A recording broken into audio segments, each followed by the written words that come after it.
Hi, welcome to this Program for Cultural Heritage demo video. We're going to continue working with Twitter today, and we're going to keep going down that path by starting building a Twitter bot. So in the previous two lectures, the first one we looked at using Twitter API to search for existing tweets, historical tweets, using the V2 endpoints. And then the second video, we looked at using the V1 endpoints to do things like updating your status, so like posting to Twitter. And we use the Tweepy module, Python module to do that. And now today we're going to kind of take that one step further. There's a lot of interest in building a Twitter bot, so we're going to look at actually how you combine using Tweepy and hosting it somehow and being able to post to Twitter as a bot. So there's a number of factors involved here. So what we're going to do is kind of go over the basic infrastructure of what we need to do if we're going to build a Twitter bot, and then step through and try to build a couple of different iterations of those. So we know how to search Twitter, and we know how to post to Twitter, but these are on our local computer, right? Like, so we're just running these off our desktop or laptops or whatever. And so if you wanted to do something like a Twitter bot that does this on a regular basis, right? Like post something on a regular basis, you'd have to have your computer running 24 hours a day, and they have to be connected to the internet 24 hours a day, which might be an option, right? So if you have a desktop that's just sitting there and you just want to run your Twitter bot on that, you could totally just use your local computer. Um, but mostly, usually folks want to have like someplace dedicated to doing this. So like having this in a server running somewhere or something like that.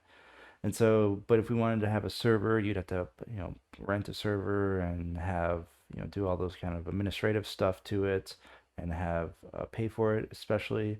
And so even like the cheapest server you could possibly get, would be like $5 a month. And that's probably way too much money that we would want to spend on our Twitter bot, right? So recently, in the last 5, 10 years, there's been this idea of serverless computing. And so this is the idea, basically, you're not renting a server or a virtual server, you're just renting these like computational time. So basically basically in our case, we're gonna have a little Python script, and there's a big server somewhere, and when you invoke that script, it just basically runs that code for you, and then turns it off. And so it doesn't have like this whole infrastructure of having to keep a server on 24/7. That's all just kind of taken care of for you. It's abstracted away, and you're just kind of worried about just running code basically. So a big supplier of these serverless things is Amazon Web Services, which is pretty dominant in the kind of server hosting industry. And so in that kind of landscape, it's called AWS Lambda. So we're going to use that because it's very prevalent and it's easy to get started with. So we're gonna use AWS Lambdas to run a Twitter bot. And so, of course, the reason you do this is because you don't want to worry about a server and all that stuff, and you don't care about all those things, and you don't want to spend $5 a month to run a server. And so, this is my bill for the Lambda that I've been running for October 2020, and there's like 4 Twitter bots running on this on these Lambdas, and it's you know it AWS has its free tier, so as long as you don't use a certain number of time or kind of computational seconds, then it's free. So even running these 4 bots, it's well under the free tier. So I actually I don't pay anything for these to run this. But you do have to go through, right, and make an account with AWS, and you have to sign up and give them the credit card and all that sort of stuff. So there is a barrier to entry. It's not like it's just free. It's like you have to be within their ecosystem. But something running like a Twitter bot like this, where it just runs on a certain schedule and not for very long, it would be probably free. So before we start, we kind of have to think about what these Twitter bots do, right? And I'm assuming most folks who are watching this video understand like kind of the concept of a Twitter bot, where it's like this automated thing on Twitter that does this, automated something, right? Like it posts something every on a regular schedule, or it replies to somebody, or it posts new things when something happens, etc. So you can kind of define these Twitter bots into kind of 2 categories. And so this would be like something that can be done in real time before it tweets, and then something that can't be done in real time. And so by real time, I mean something that can be done within the time frame before it sends out the tweet. So for example, like if you wanted to have a Twitter bot that like checks the weather or something like that, or has a Twitter bot that looks up some information in an API and then posts the results. That's something that can be done in real time, right? Because it doesn't take a very long time to do that process before it tweets, right? So you could write a Python script that you know, looks up an API endpoint, does something with the API, and then posts the results immediately. And that just happens every time you want the Twitter bot to do something, to post something new. The opposite of that would be something that's like very intensive, right? That requires a lot of preparation and then it posts the results of that. So for example, like if you had some sort of like multimedia Twitter bot, right, that generates this kind of new generative arts or something like that, or it generates like new text via GPT-2 machine learning text generation, right? Those type of things that we've seen, those take a bit of time to generate the content, right? And so you probably wouldn't want to do that in real time every time because it would take too long to do it, right? So in that case, what you can do is you can like do the content generation before, and then the Twitter bot just tweets out the results of that content generation, on a schedule. So if you were doing like a multimedia bot that creates these new images, right? So you would just run that process, overnight or something like that and generate 1,000 images, and then your Twitter bot would just slowly post those 1,000 images over the next, months or years or whatever. So in this case, you can kind of think of these bots that do these more intensive things. It could be something light that requires light infrastructure, and then something that requires more heavy infrastructure. And so light infrastructure means in this case, like, if you're just tweeting a bunch of text or something like that, you're tweeting out some like generative text, you could probably just have like a JSON file in the same directory as your script that has all your content, and it just, randomly tweets one of those pieces of text out every time, as opposed if you had like a multimedia bot where you have these like, potentially like multi megabyte files that need to be hosted somewhere, and then need to load them into the script and then post them, right? So you need something much more heavy, more infrastructure to do it. So we're gonna try to make a couple bots here, try to make a couple bots, and we're gonna try to do like a real-time bot, so something that works with an API, and then we're gonna try to do something that requires a little bit of preparation. So we'll go through the steps of doing that preparation to get the material ready, and then we'll to post it, and then we'll see how to get these working on AWS, and hopefully get them tweeting out on a certain schedule based on the account that we made in these previous videos. So we'll get started. And the first step, right, is of course you have to have an idea, right, of what you want to do.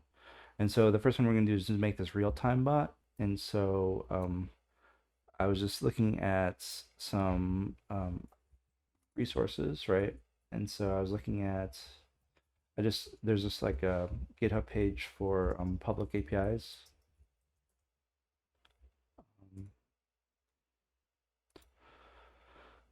And so this is just a kind of like a list of things. I was just going through this list of seeing what's there, and I found this food database or food APIs, and they had a number of food APIs, and then there's one called Taco Fancy, which basically is an API that is a community-driven kind of API of taco materials. And so they have this API that returns these various pieces of a taco, and there's community driven. Although the last time it was updated was a while ago, right, 6 years ago. So the the the data might be a little bit stale at this point, but there's still a lot of information in there. So I was looking at these various endpoints they have. So if you go to like random/random, so if you went to this endpoint for this API and then you go to /random, you get this result. And so this is basically a JSON response. And so let's look at this, how this looks in the editor.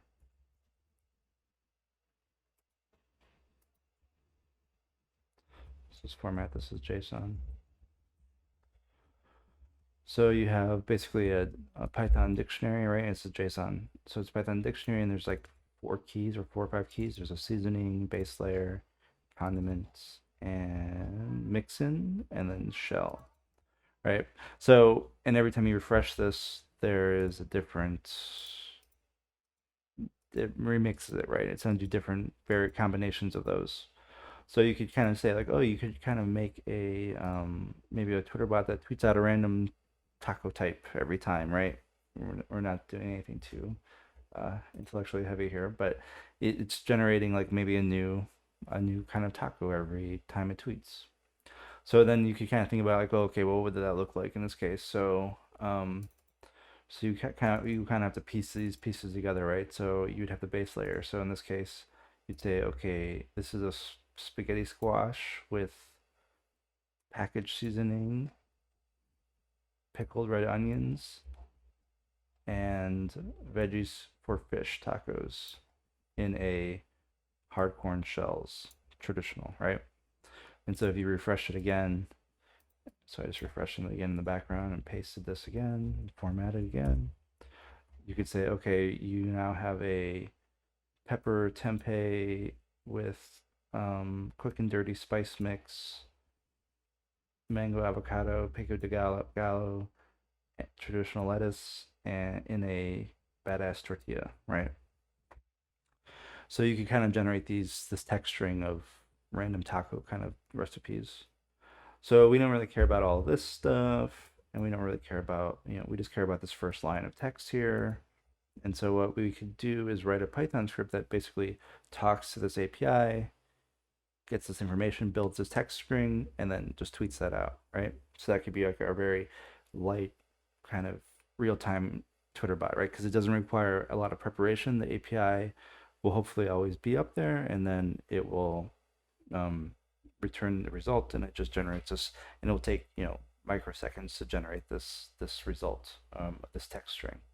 So there's some little data quality problems, right, or data issues, right? So this is not a normal string, right? This is a markdown string, kind of how you use it in GitHub or Wikipedia.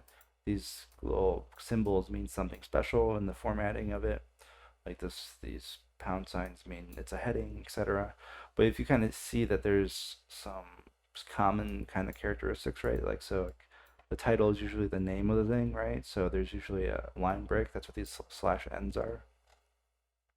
And then so it seems like there's always like a slash n that denotes the end of the title, and then sometimes there's like a little pound sign in front of it, which is the title markdown formatting. But you could, so there's a little bit of like text manipulation we need to do. So the first thing we need to do is get this working locally, right? So we're not even thinking about tweeting yet, right? We just have to have a script that works locally that does what we want it to do, and then we can translate that script into this thing that also does Twitter, and then get it working on Amazon, right? So the first step is just to get this working without the Twitter step. Then we can get it working with Twitter in our own desktop or laptop, and then migrate that to Amazon and jump through their hoops on how you need to format this for it to work with their AWS serverless platform, right? All right, so let's start a new script here.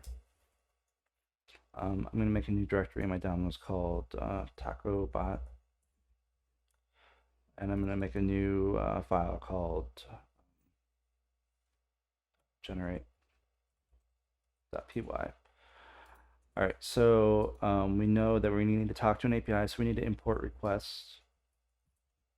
And it's important to note because we're gonna have to keep track of the modules that we use, because we have to put those modules kind of in. This is kind of jumping ahead. We're gonna have to put these modules into our kind of package that we're gonna use for deploying it on Amazon. So just remember that we have to keep track of the packages that we use, modules that we use. So we know, and more importantly, which ones are local and which ones aren't, right? So we know we're gonna use JSON, but this is like a local package, right? This is one that I installed via pipt. So I know that's the external one. So those are the two that we need so far. This is just to work on the generation of it. And so let's, so first we need to do is get the random ingredients, right? So we're going to say r equals requests. This is, using requests that we've used 1,000 times before. So we're going to say get, and then the URL. And the URL never changes. It's just this static URL. So that's going to return the results, and then the results are going to be in, we want to turn it to data, right? So we'll say data equals JSON.loads, and then the text of the request. So that's going to be the text that came back. And then let's just print that, make sure it worked, right? All right, let's see if it works. Let's change directory into my taco bot. Uh-oh. I wonder where I saved it. All right, so I did not put it in the right directory. Let me just move it really quick. All right, so I'm just going to change directory into this directory I made. There's the file. I'm just going to run it, right? Python 3 generate. And so it returns some data, right? So we know it works. It's talking to the API. And so we need, let's store each piece of this data into its own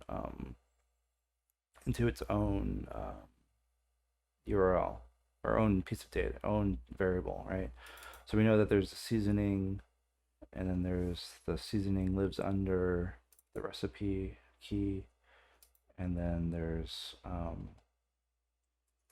couple other ones, right? So let's just add those to our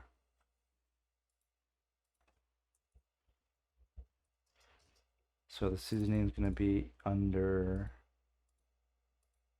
let's look here.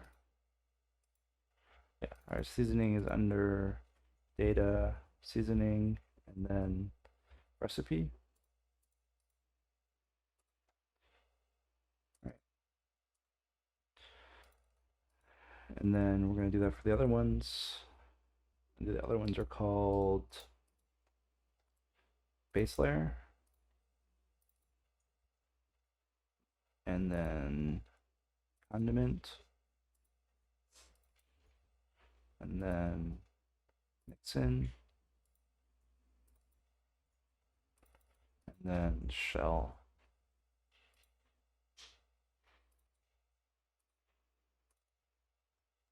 Right, so now these are all just that markdown text of the text of the recipe.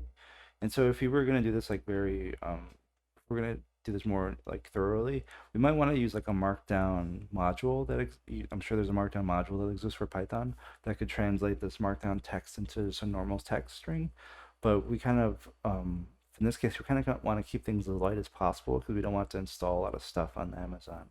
So we know, if we had to do something very complicated where we're like pulling out pieces of the markdown, we definitely would want to use a markdown module because, we don't want to go try to parse, we don't want to write our own markdown module just to get to a piece of data. Someone's already done that. But we do want to, just make sure, it's a very simple text manipulation that we're going to have to do because we saw it's the first line.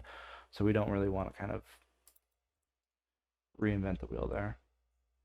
So let's just see if this works, that we got the right pieces of data for each one. So I'm going to save this.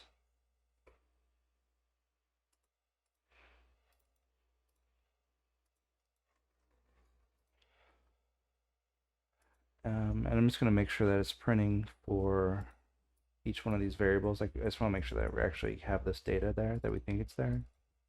It's going to be very straightforward. So we should see something print for each one of these.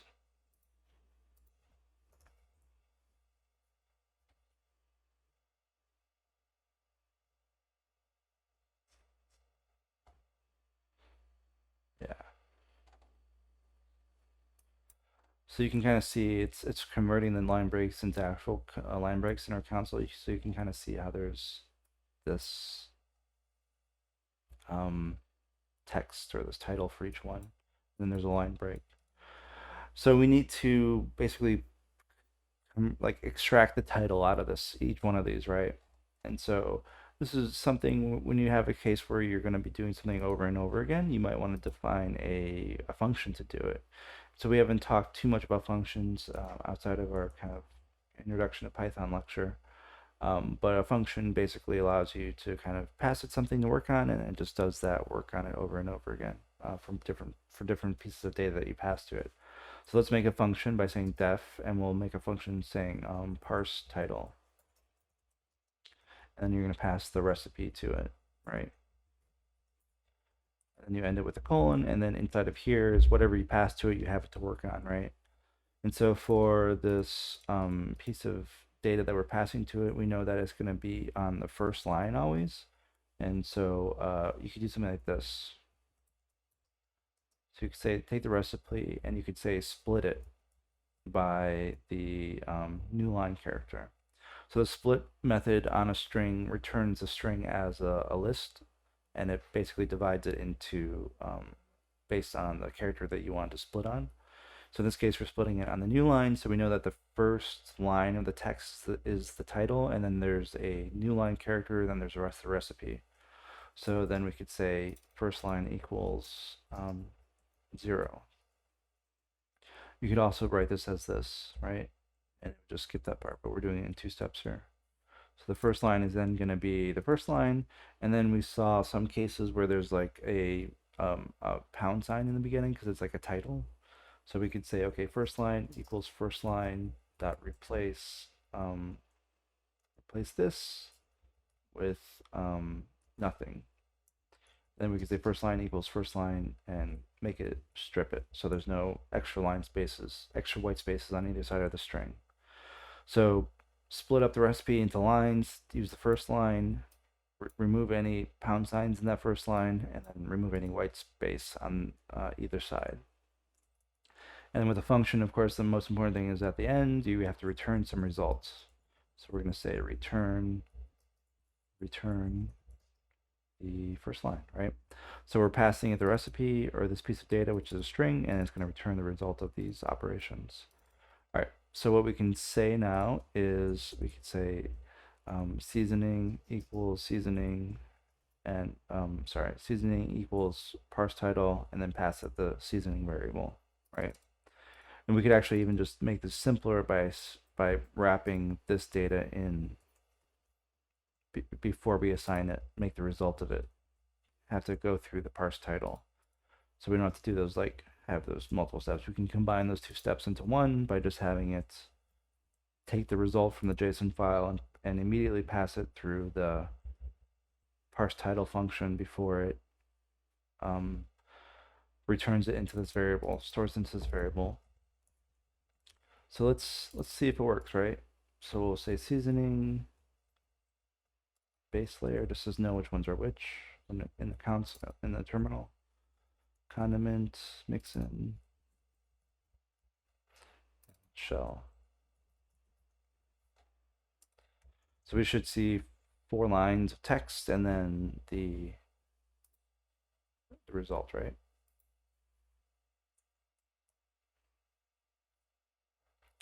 All right, so it's still printing out the JSON up there, but we see here seasoning, it's packaged seasoning, roasted butter, nut squash, garlic lime sauce, mix sauteed mushroom wasabi sauce, and hard corn shells, traditional. So this is a recipe. So these traditional kind of things are useful, right? For us though, it kind of doesn't really add much to the text of it or to the kind of like the gist of the bot. Because it doesn't really, it's not a recipe, right? It's not like someone's not going to actually make tacos from this. This is just kind of saying like, it doesn't really matter if it's U.S. traditional or non-U.S. traditional hard corn shells, just hard corn shells, right? So maybe we would want to get rid of that at the end there. And so there's a number of ways of doing this. But one way of doing it is using the split function again, method again. So if we go back to our code, so up here in our parse title, right, because this is where we're parsing all the titles. So actually, once we get to this point, we could say add another step here and say, okay, first line equals first line dot split, and I want you to split on the parentheses, the open parentheses. So then that would return the string into a list, and the first part would be the text without the parentheses, and the second part would be the parenthetical text. And so then you could just say, okay, just return that first part after the split of the parentheses. So just to demonstrate what that would look like. So in this case where we have these hard corn shells, it would look like this, right? The text would look like this going into it. And then after the first step, it would look like this. It would turn this into a list.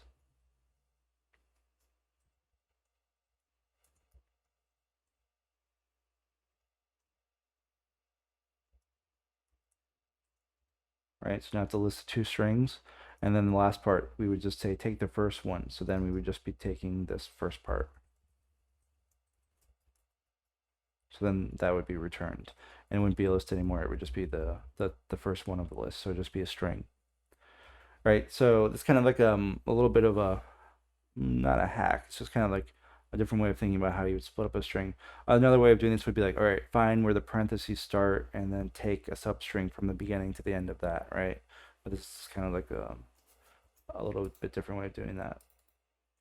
So if we run this again, let's get rid of the JSON print. So if we run this again, let's see this, make sure it works a few times, right? All right, syntax error. You have to assign variables with the equal sign, right? All right, seasoning, baked tilapia, creamy mustard sauce, tomatoes, and badass tortillas. And potato hash. All right, so I'm just running this a few times. Did you grow up in El Paso ground beef taco seasoning? Question mark. So you'd have to, I'm just making sure that these are kind of make sense, right? And basically, if I run this a number of times and it doesn't crash, or right, there's no errors, then it's probably going to work continuously, right? Of course, you can't really account for every possible case, right? There might be some little piece of data in there lurking in there that's going to ruin our bot, right? Um, and you could make this, you could clean this up even more, right? So you might want to strip out names or something like that that are in there, etc. But we're not too concerned, right? All right, so the last piece we want to do then was turn this into a string, right? And then basically turn this into something that's like ready to be tweeted.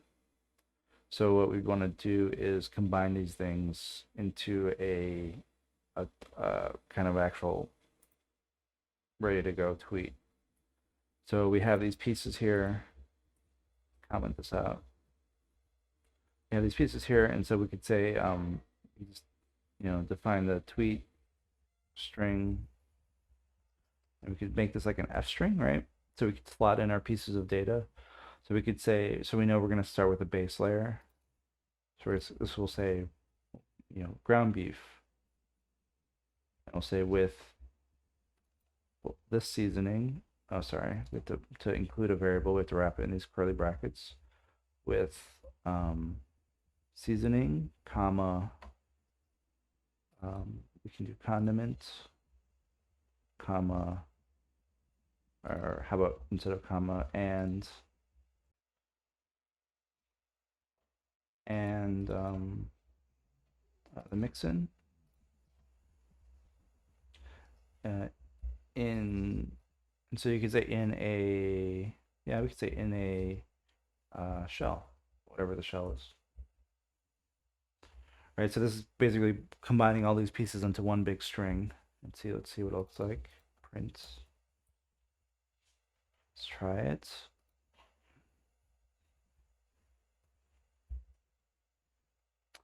Overly seasoned ground beef with quick and dirty spice mix, vindaloo sauce, and corn salad in a hard shells. Yeah, I guess the pluralization doesn't really work very well. In a naan, in a fresh corn tortillas. Yeah, so maybe we'll get rid of the in a, and we'll say in, and then let's take a look again. Sriracha sauce, cilantro, onion, and drunken green beans in hard corn shells.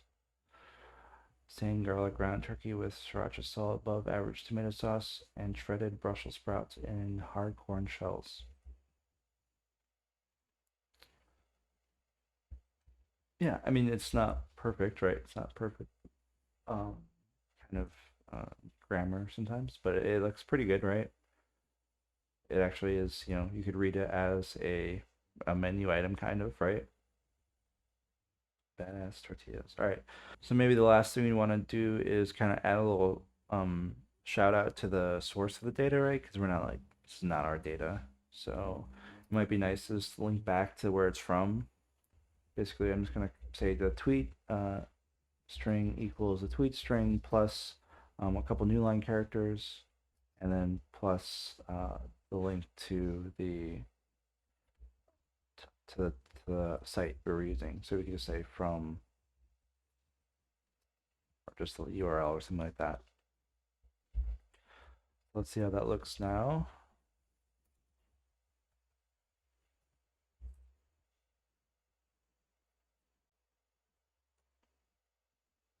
Yeah, right. All right, so we have our content now. It works. So it's generating this content.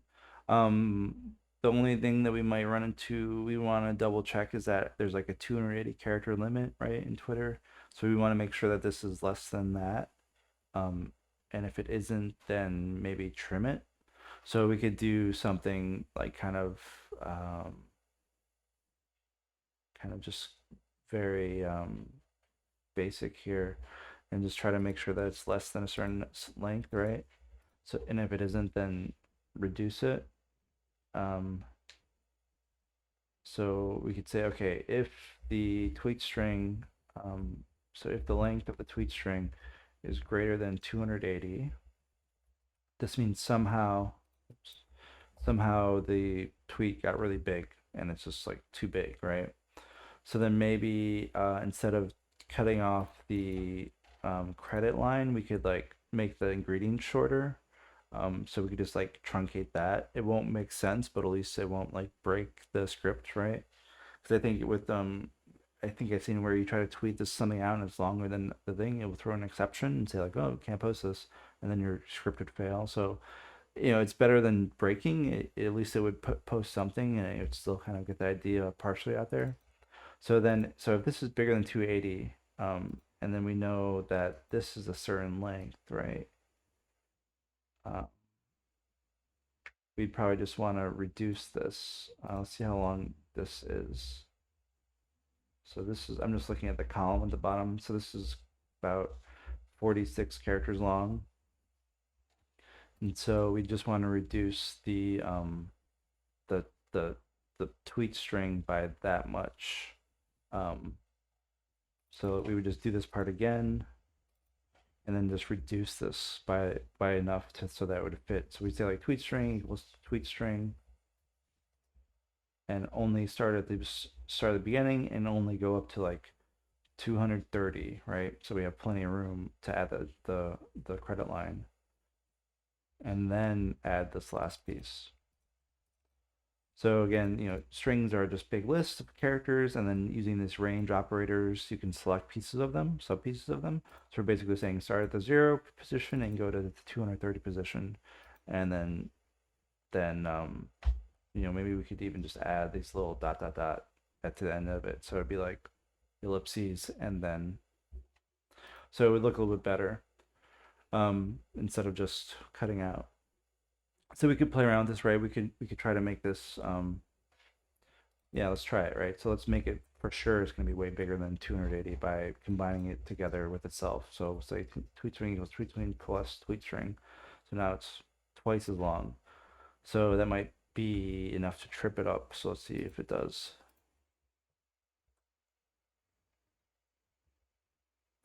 I think I took out the print statement. Let's print out the tweet string here.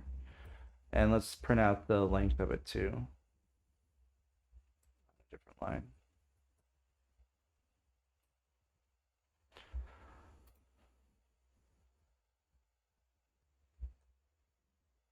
So that's 258. So even doubling the size of it, that's like perfectly 280. Okay, so it happened here, right? So it added the ellipses here, and then it just added the credit line, right? So it came in under. So the original one is way bigger than 240, so it chopped it down and made it smaller, or 280.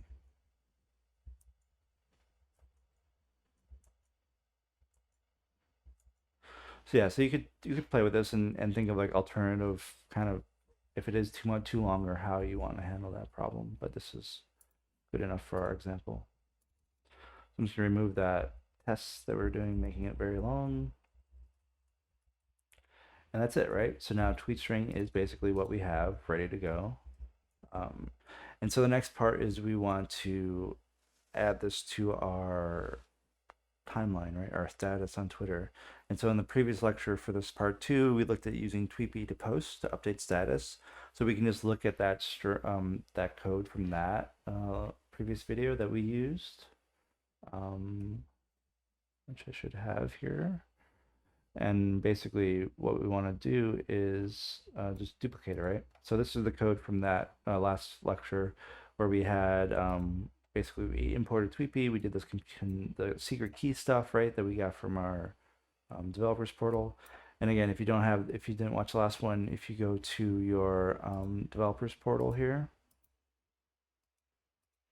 so if you are on if you go to developer or dev.twitter.com, you get here, right? And then you go to developers portal, and then you go to these keys.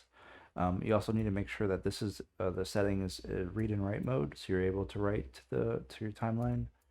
And then you just need to go to the keys, and this is where this API key and the secret key is, and then this is where the access token and secret is.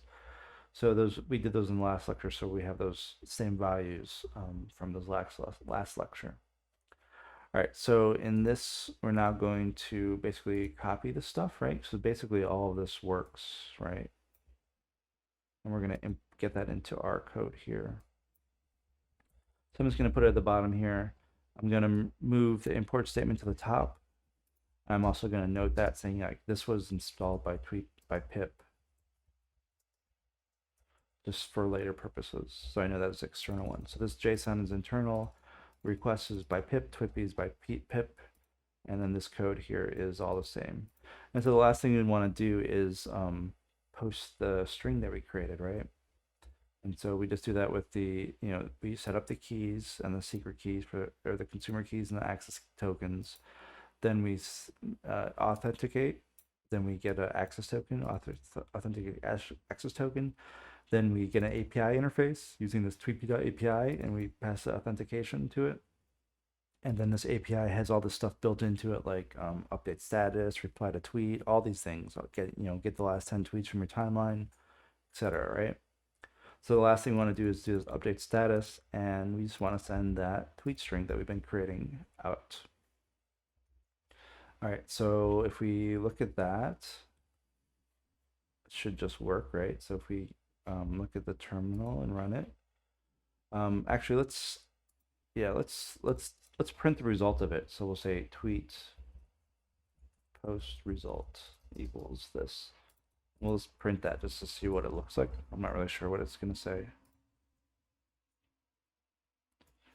All right. All right, so it actually returns a bunch of data about the status of it. And so, if you were having problems, like it wasn't working, you could probably come in here and try to debug it. But let's go check our Twitter account to see if it actually worked.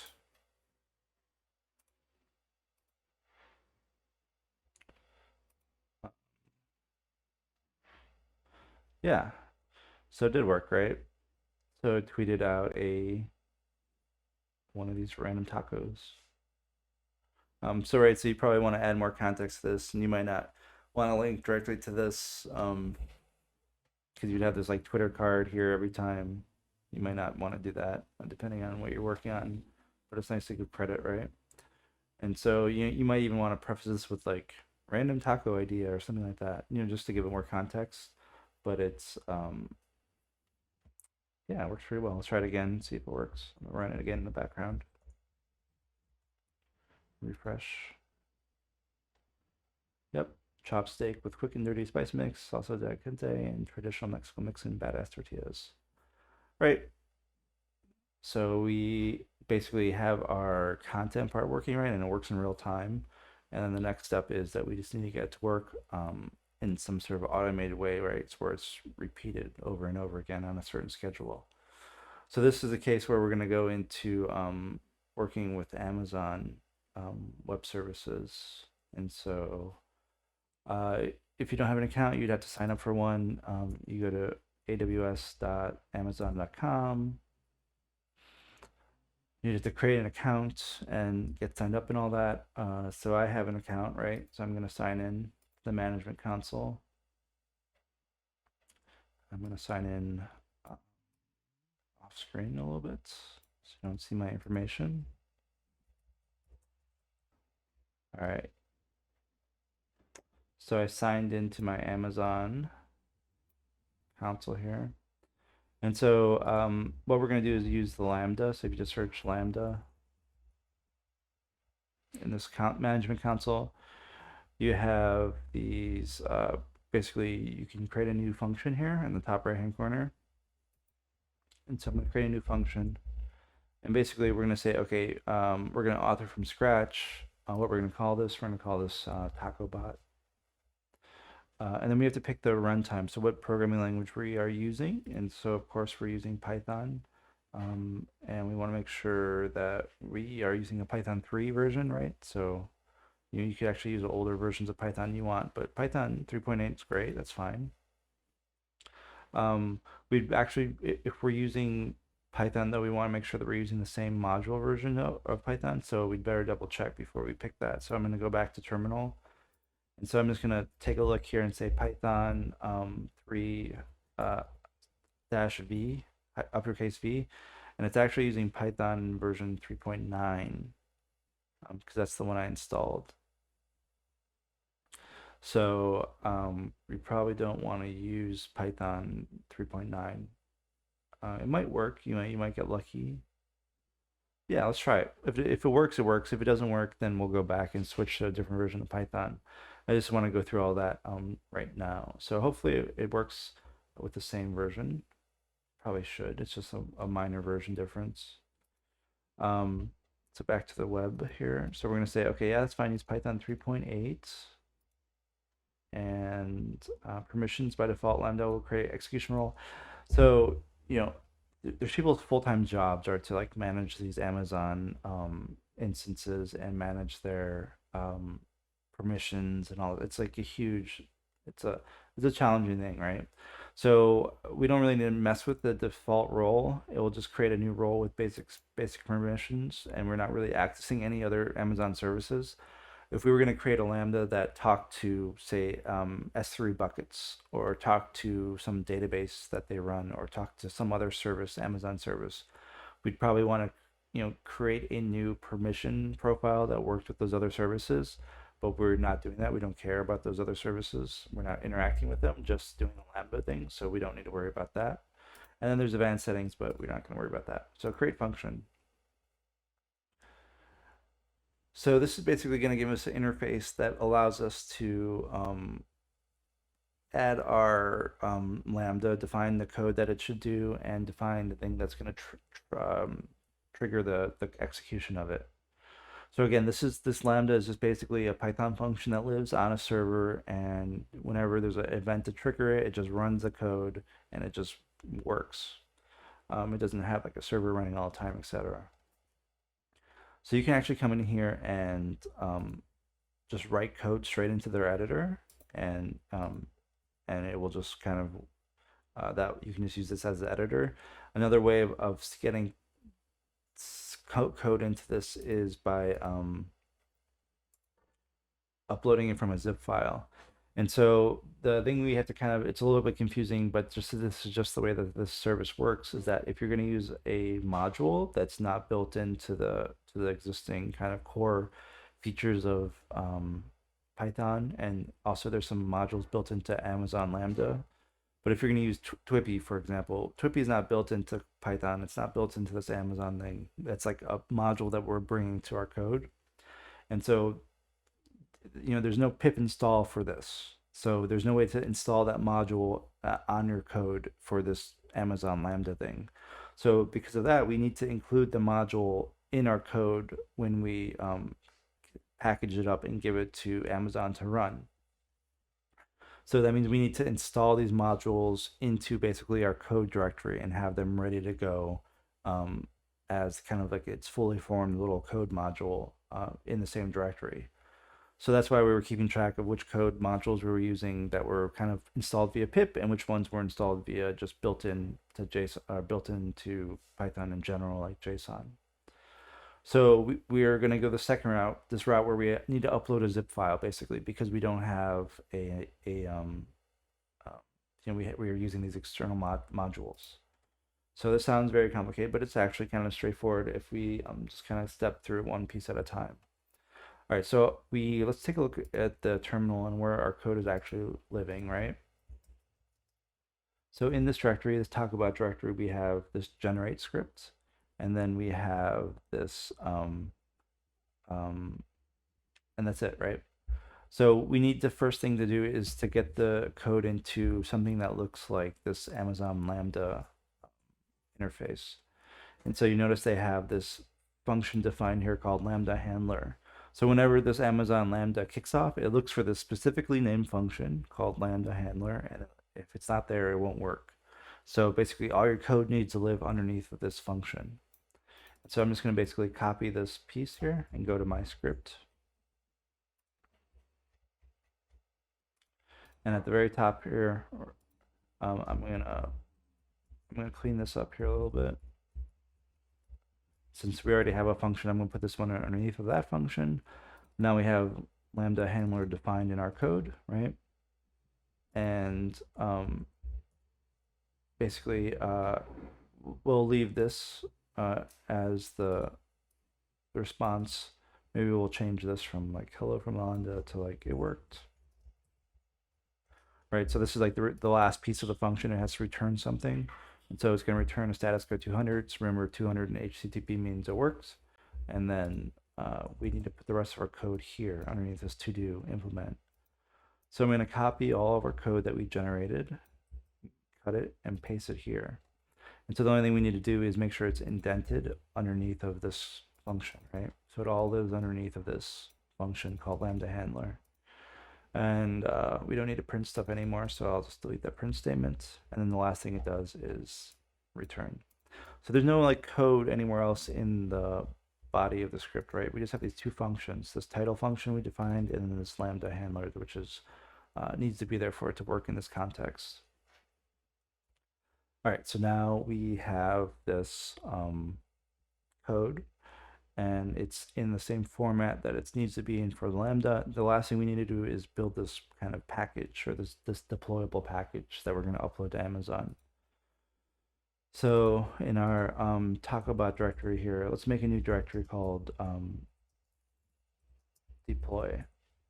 So this is basically an empty directory, nothing in there. And I'm going to copy my code, my generate script, into the deploy directory. And I'm not sure if it needs to be named something special, right? So I think it might need to be named, let's change directory into deploy. Right now we're calling it generate, but I think it needs to actually have a special name.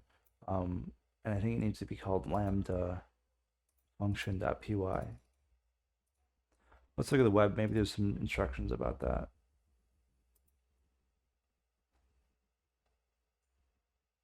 Yeah, so I think it needs to be called lambda function.py for it to actually know where to look, right? Because generate is just a name I created. Like, why would it know that that's where the code lives, right? So we have to name it in a file name that it knows to look for. So I'm going to rename. I'm gonna rename the generate script to lambda function.py. Right. So the only thing in my deploy directory now is lambda function py, and that's it, right? And so now we need to go and take stock of the modules that we used. And so the first module we used was twippy, and then the other one was requests. No, actually we use requests first, right? And so what we need to do is install requests into this directory basically, and so make sure that's actually there in the directory and it's ready to be used by the code. And so the way you can do this with pip is saying pip3 install slash t, and this means target. Where do you want to install it? We're going to say install it right here. This is what this dot slash means, right in this directory. You might be able to just say dot. So let's say right in this directory, and then request is the name of the module I'd like you to install. So let's see if this works. All right, so if we do ls, we should see that it installed a bunch of stuff. So it actually installed a bunch of other things too, right? So there's request, but installed things called carddect, certify, and URL lib3. And so basically these are other modules that request depends on to actually work for it to work. So it needs these other modules to be in the same directory as it because it needs those to actually do its job. So it installed a bunch of other stuff in addition to its own module, which is fine, right? The next thing we need to do is install the tweepy module, which was tweepy, and we're just going to do the same thing. So pip3 install target is this directory, so single period, and then tweepy. So it did give us a bunch of warnings here saying like some of these things already existed, so hopefully they are the right versions. You really get into kind of like a question of like version dependency, right? When you're doing this, because request uses a certain version, Review uses a certain version of requests, and then tweepy uses a certain version of requests. So seeing these kind of these problems here, where it's like these things already exist. Let's try this again, right? So we're gonna switch order install tweepy first, and then we don't need to install request because will be already installed by tweepy. It'd probably be fine, but I just want to make sure that it works. So I'm actually just gonna um, um, I'm actually just gonna remove the entire directory because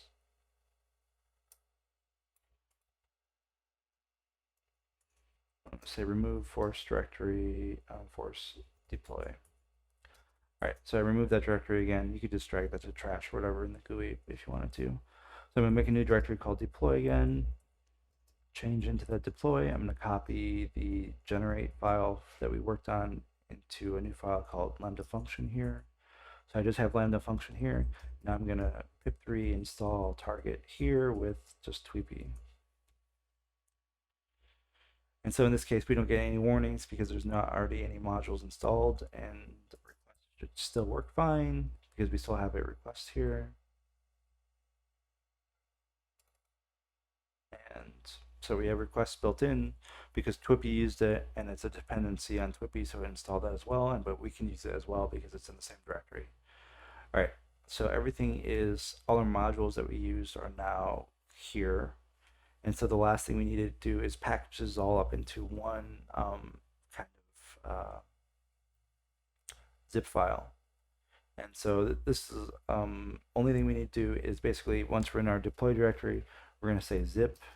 We're going to make sure we say recursive, and we're going to say everything here in this directory, and then we're going to say okay inputs.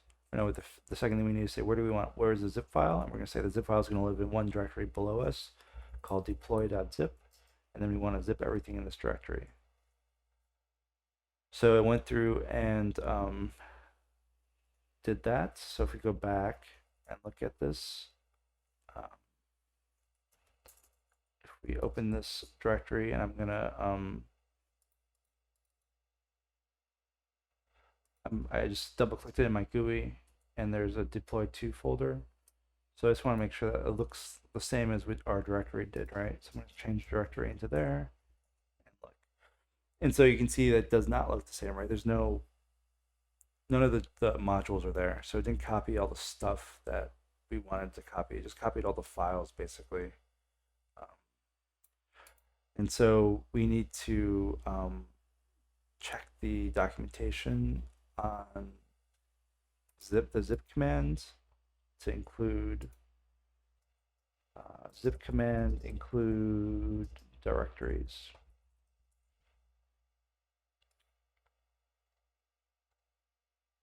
All right, so my problem was that I used the uppercase R dash R, the uppercase, which is for some commands it's usually uppercase, but for zip it is lowercase. So let's try that command again.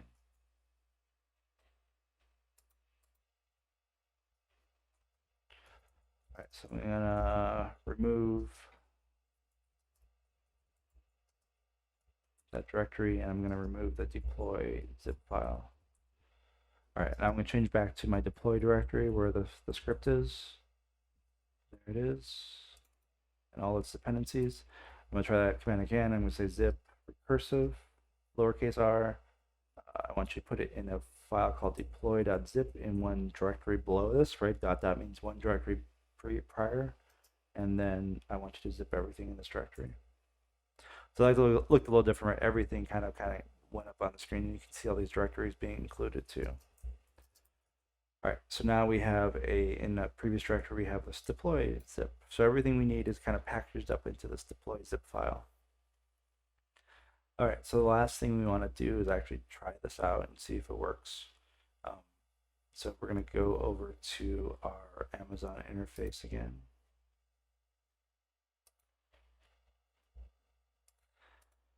And so we're going to change this action from just editing in the editor to upload a zip file. And we're going to pick the file, and it says it must be less than 10 megabytes, which is fine.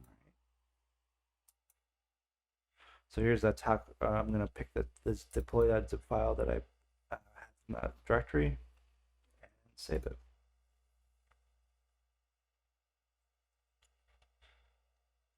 All right, so it actually will kind of show us the text here in the Lambda function.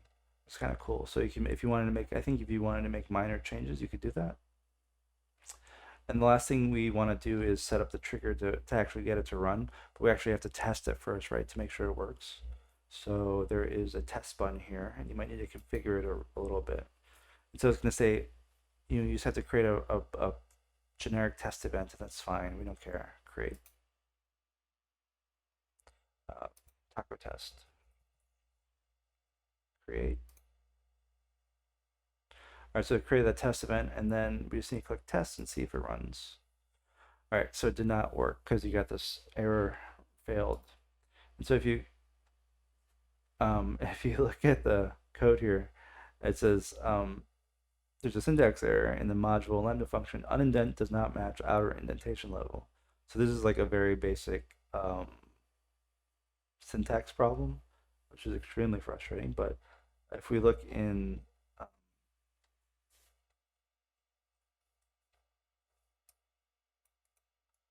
code, if we go back to our editor and look, so I think I was using tab here, and you can see all these tab lines. That's what these long solid lines are. And then you get down to the code that we reuse from their example, and it's these dots or spaces. So basically, it's there's this dots instead of tabs, or spaces instead of tabs. So it's really a stupid problem to have, but Python is very particular about its white space. So I just I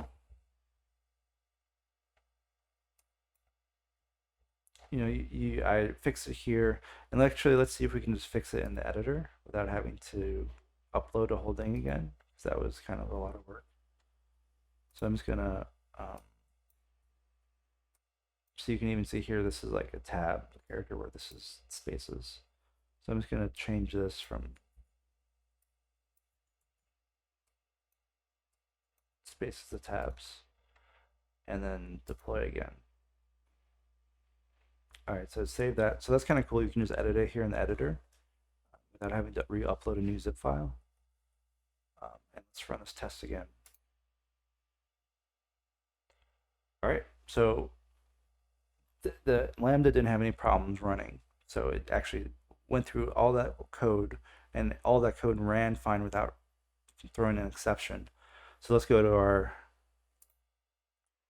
account, refresh, and see if there's actually a new tweet, right? Yeah, so there was a new tweet 20 seconds ago, which I pressed that button. So every time I click that test, it's running the Lambda, and now our code is not running on our computer. It's actually running on this Lambda function up on Amazon's Lambda. And so that's great. It works. So the last thing we need to do is update the way it executes, right? Because we don't want to come in here and press test every time we want to post something to Twitter automatically. So what you can do is go in here and say add a trigger, and then you can pick a trigger that you want to cause it to kick off. So I believe it is I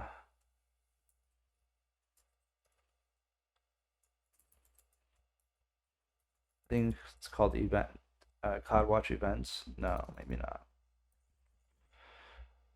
It could be CloudWatch log. No, it's probably CloudWatch events. Yeah, so CloudWatch events. I'm going to say pick a new rule. I'm going to say every hour.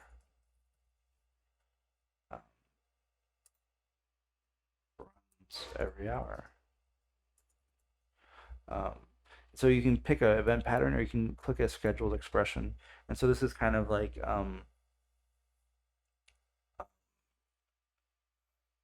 a little kind of string that defines how the schedule you want this event to happen.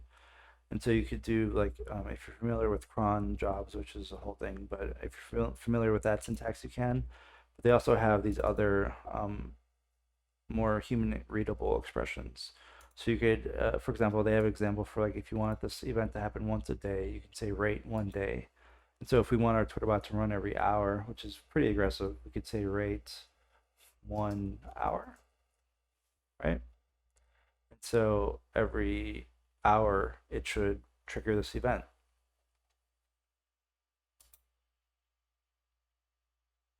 And so now we have our code working and we have this event hooked up to it. So every hour you should be able to go check and see that this event triggered and it ran and it did something. It posted to Twitter each time. So that's pretty much it. If the trigger is enabled, then we are done and our Twitter bot's going to keep going and just produce these tweets every hour. So yeah, so I mean, you get into this notion of like, you probably don't want thing tweeting out every hour, right? It might be too much. So you just want to make sure you kind of think about the holistic of how often the Twitter bot should run. Maybe an hour is good. Maybe it is doing something that requires it to be run every hour. So there's a lot of variables to play with here, but that's basically the general step that you take to get this kind of real-time Twitter bot working, step by step. So we're going to do it again, but we're going to do it with something that requires some preparation, some more data prepared before we start, and we'll do that next. All right, so we accomplished the first goal here by making a real-time bot.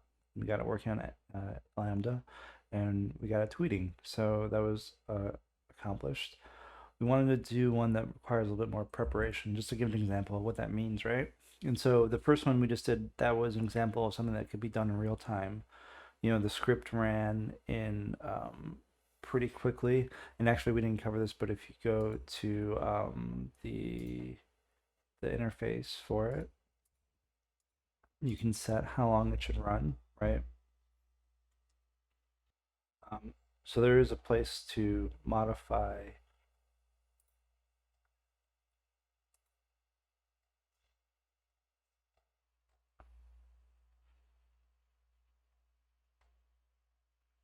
the settings here.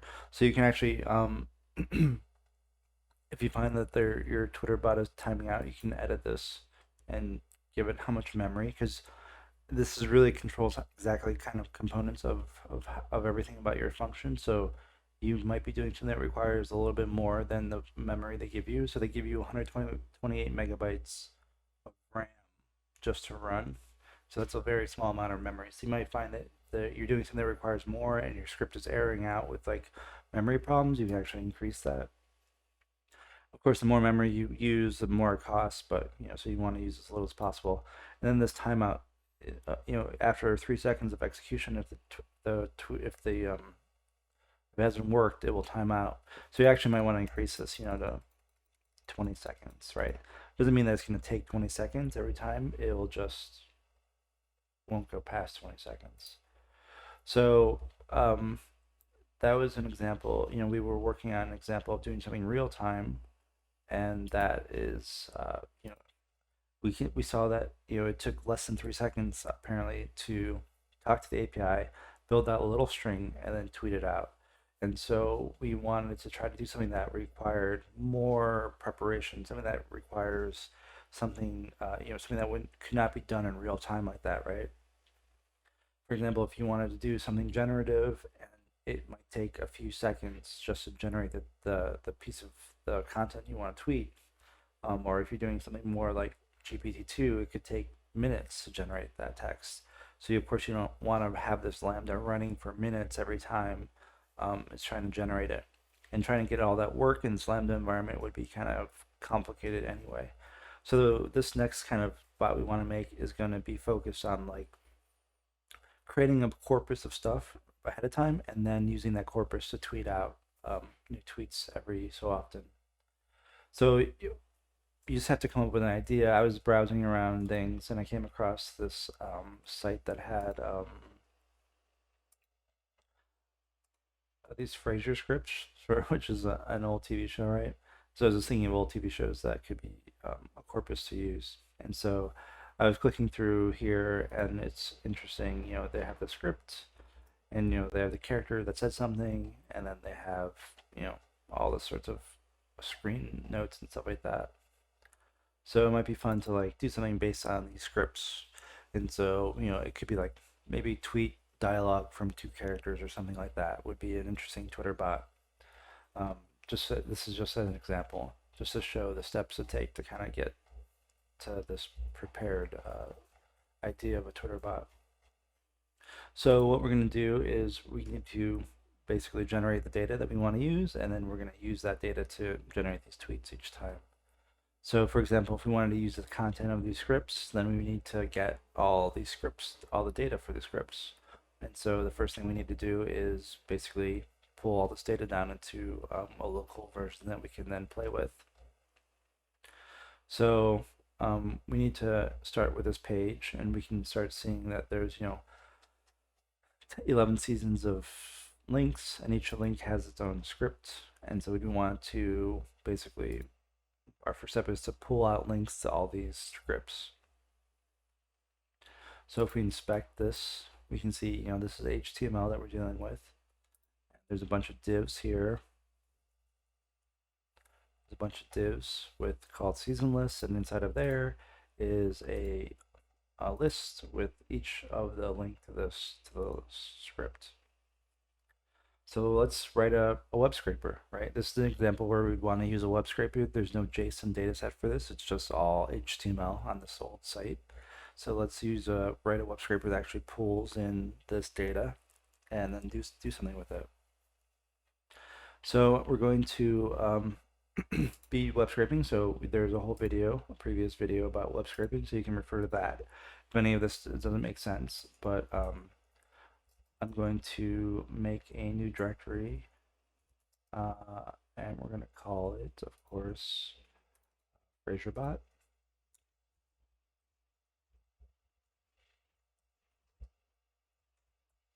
And in there, I'm going to we're going to be using web scraping stuff, so we're going to need to install Beautiful Soup, right?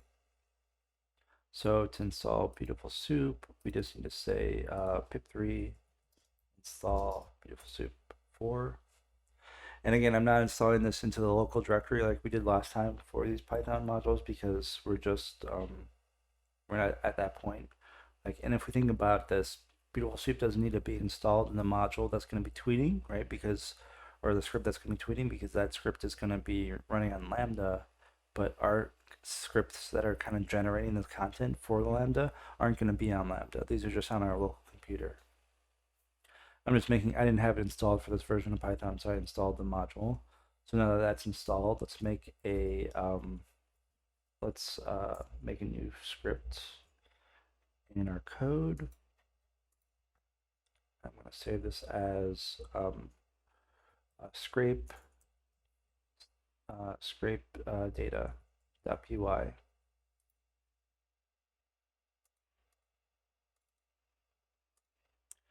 All right, so we know we're going to scrape data, so we're going to import request. We know we're going to be using beautiful soup because we're going to be, this is web data, so we need to import beautiful soup. From BS4 import beautiful soup.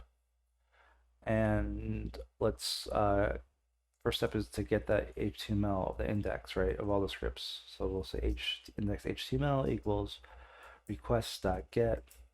I'm sorry, first we got to say r equals request.get. Put the URL into the site that we're going to use, right? So this is the URL to the index page that we saw.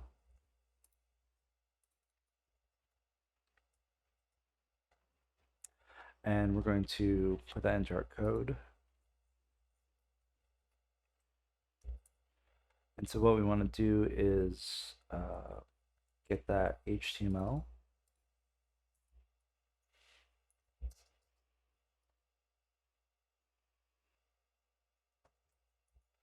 Right, so now we have that as HTML and we want to do something with it. And if we want to use it with Beautiful Soup, we need to parse it as Beautiful Soup document. So we say soup equals Beautiful Soup, and then we parse it, the HTML we want to parse. And then we need to say what type of parser we're going to use, otherwise it will complain at us. So we'll say HTML parser. And so that turns the HTML into a beautiful soup object, and then we can start querying it, right? And so from our inspection of the site, we saw that there is a div called season list. There's many divs called season lists. So what we can do is say divs equals soup dot find all. We want to look for these divs, and we want to look for divs that have a class of season list.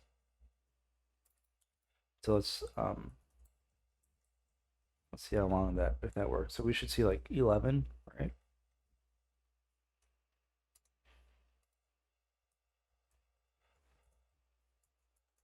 Our script is called scrape data, so we'll say Python 3 scrape data. Yeah, great. So we got 11 of them. So each one of those divs is now pulled out. So what we want to do is loop through these divs. So we'll say for div in divs. So now each one of these divs is going to be one of these blocks. So here's the first season. And then each one of these blocks is represented inside of it has a UL list and a LI list. And these LI lists have the season information and then a link to the actual data with the title and stuff like that. So we want to find all the LI elements in this div, right?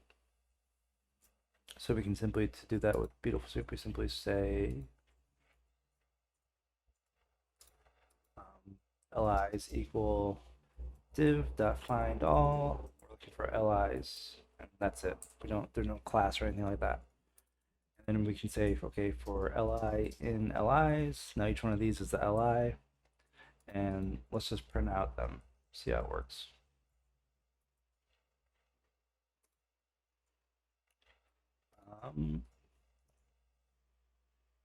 Right, and so here's each one of those LIs.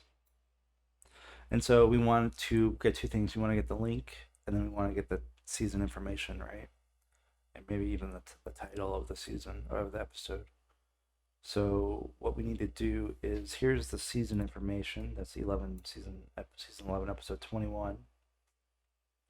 But you can notice that this is where we get into like a little bit sloppy HTML, right? Because if you look at the site, you can see this is a LI. This is the a link in there, but this is not anything. It's just a free text. It's not wrapped in a span or something like that, which would allow us to query it. It's just basically a text node in there.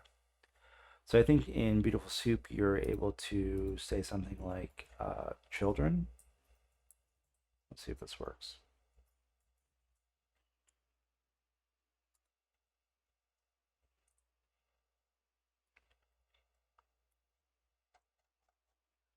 Children, yeah, okay. So it's an iterator, so we can actually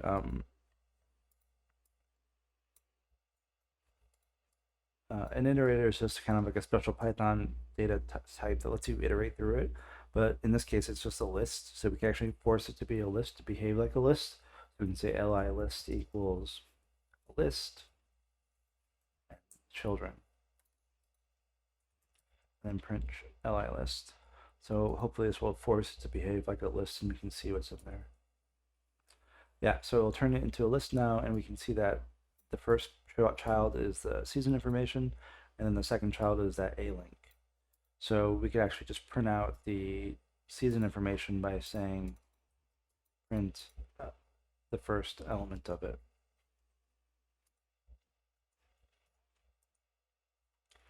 Right, so there we go. That's all the data we want. And then we could even split this out by saying, okay, season equals the first one, split it on the period, and we want to take the first piece of it, that split, and the episode equals the second piece of that split. So then we could print season and episode.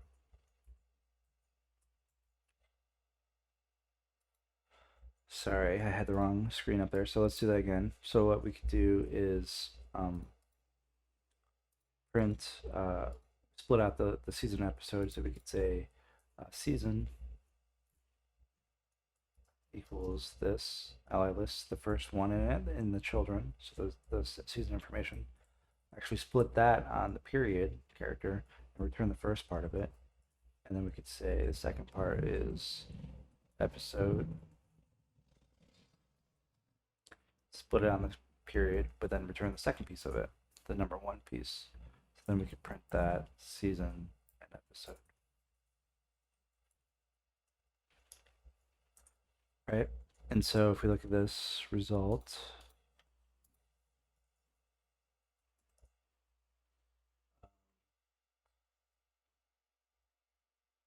I think we left some print statements in there. So we can see that it's actually printing the right thing, right? It's printing the one with the period, and these are this is one piece of data, and then this is two separate pieces of data. So we have it split out into the things. Sorry, so we're seeing that this is the first, this is the whole thing. This is the first piece, this is the second piece. So it's actually working. We just have too many print statements in there. All right, so now we have that. So we have the season and episode, and what we want to do is get the A link out of that to the actual script.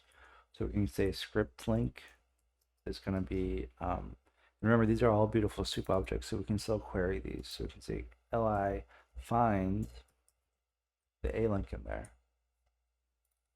And then we can say, okay, and print out the text of the A link. Let's see if this works. Yeah, right. So there we go. We can see all the episode titles. And then the other piece of data we want to get is in the href. So we could print out the href by treating it like a dictionary. And we can even print out the, if we look at the site, there's like a title attribute too. So we can actually get that too. All right, so let's take a look.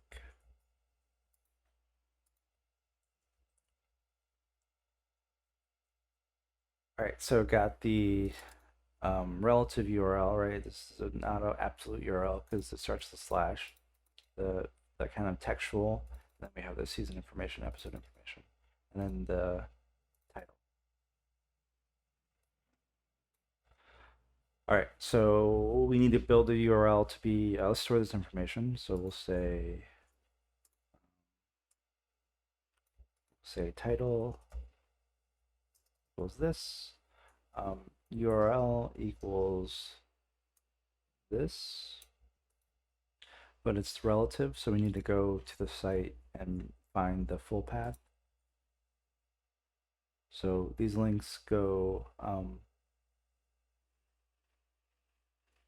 so the full path is Frasier transcripts, but we're missing the first part of the site name.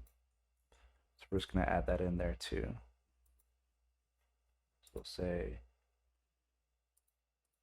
URL starts with this. And we're going to add that to the end of it, right? So we'll build the whole URL out, not just the relative part. And then we could store this, we'll say long title. Store the title there because it has like all the information in it. All right, so now we have this data. And so we could build a little dictionary, call it fdata. And so we have the season,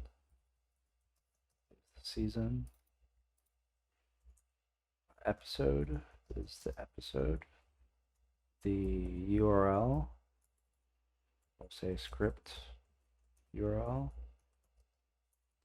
is URL,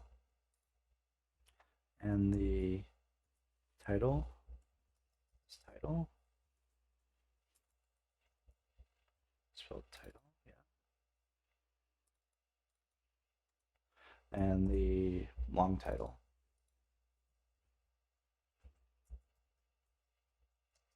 Long title. All right, and last thing we're missing is, of course, the HTML of this script.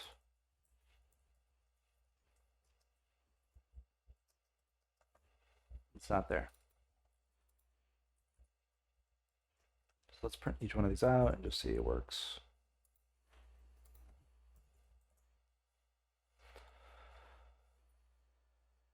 Yeah, it looks pretty good, right? So each one of these script URLs has a link, and if we went to that link, it should pull up the script for that episode and season.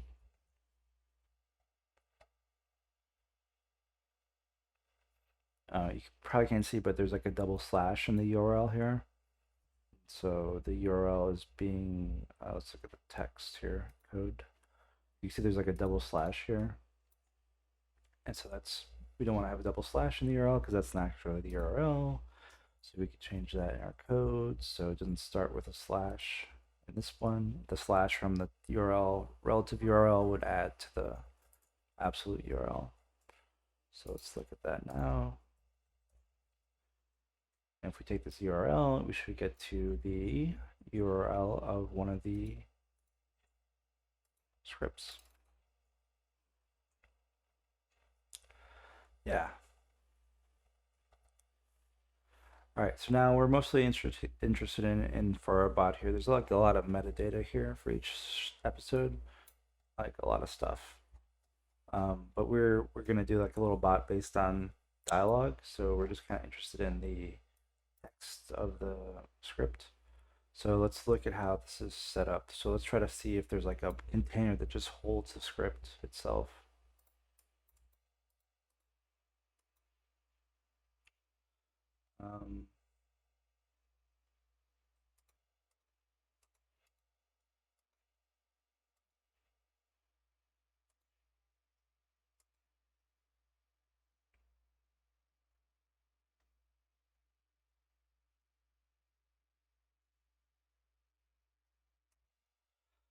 So there's a, so this gets, right, this is the trouble with script scraping.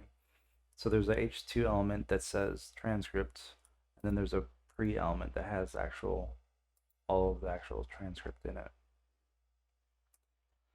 So we're looking, when you do web scraping, right, you look for patterns. So let's look at some other ones. See if it's the same pattern. There's an H2 element called transcript. And there is a pre-element after that.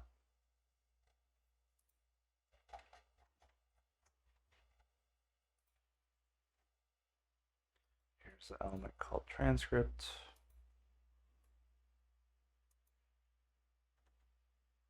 It's a pre-element with the actual text.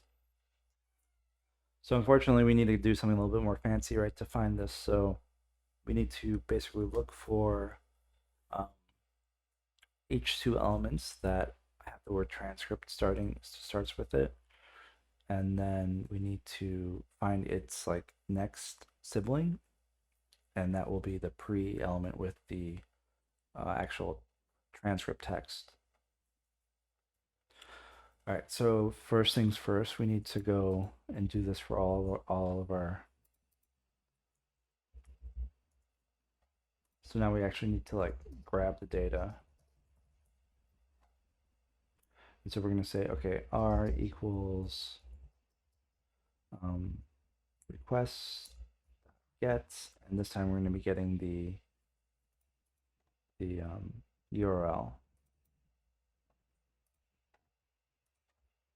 And then we're going to parse it. So we're going to say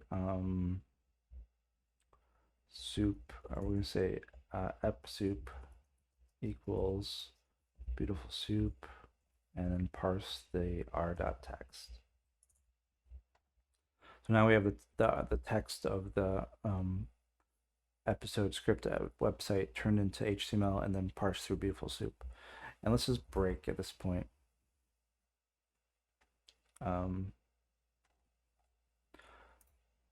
And let's just break at this point too. So basically, we just wanted to run it for the first episode, first season, because we know we're just going to be developing it, right? We don't want it to run it for all of them each time as we're fixing it. There's going to be a lot of problems, so we're just going to break it.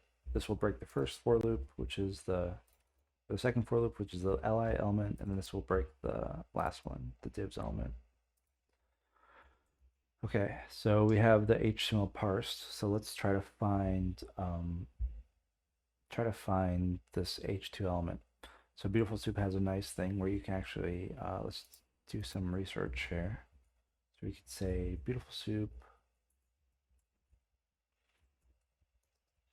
search element by contents regex.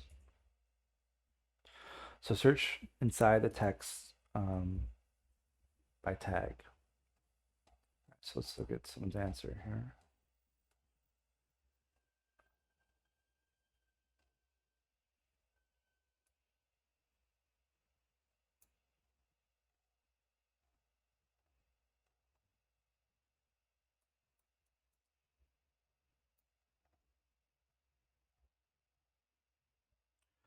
All right, that's the problem with Stack Overflow, right?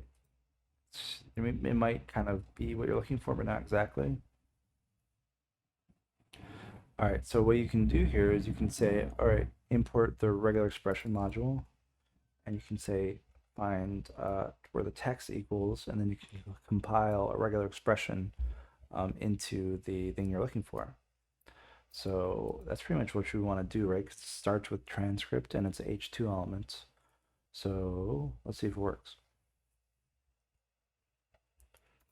So we know we need to import a new module because we're using regular expressions now. So import regular expressions. And we're using regular expressions because like if it always just said transcript, but we've seen that it says like transcript and then sometimes there's like brackets and then like someone's name. So maybe that's like the person who wrote the transcript or something like that. So we're not necessarily 100% sure that it will always say just transcript. And so there's two ways of doing this, right? You can loop through all of them and see it, and then or you could try to do this regular expression to find exactly the one you want.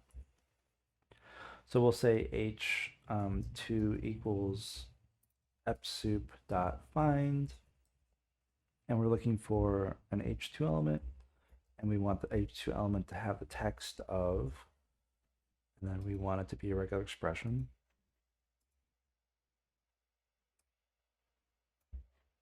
This is the example.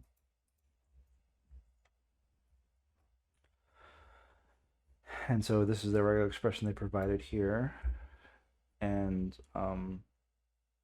Basically, what we want to look for is the word transcript, and then there's probably a space, or it starts with the word transcript, right? So this might be a good exact time to use our regular expression tool.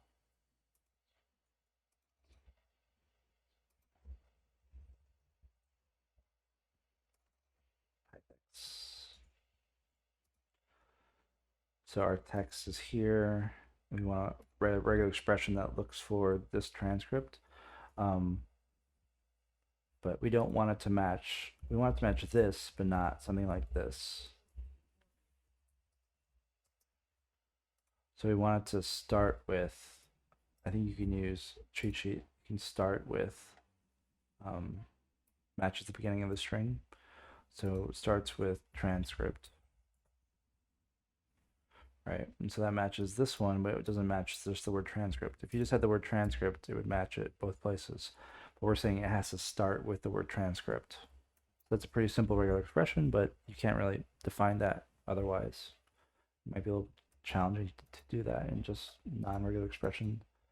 All right, so it must start with the word transcript. And so let's print out that result if it works. And then we're going to break this loop and break that loop and just end the script.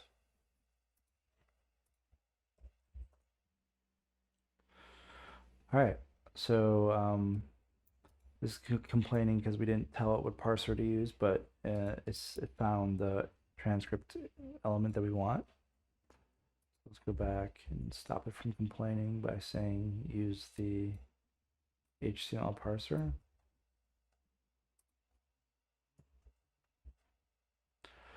All right, so now we have the H2 element that is the heading, and then we know underneath of it there is the pre element, PRE element that has the actual text. So we should probably write some tests, some safety measures in here. So we could say if H2 equals none, or we'll say if H2 does not equal none. Otherwise, we'll say a error with this one. We'll print out the F data.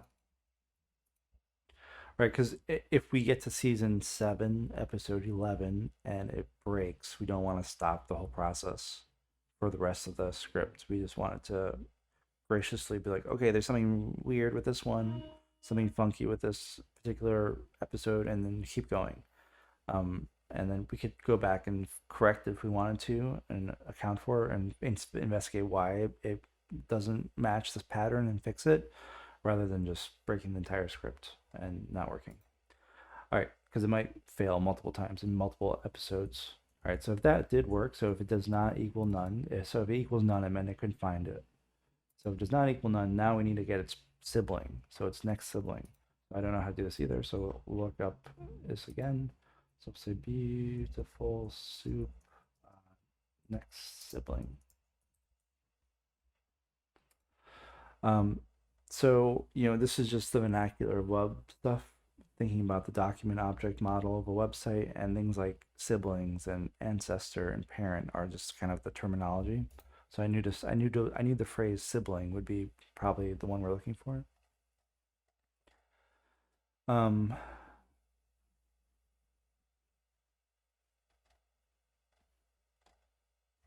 all right, so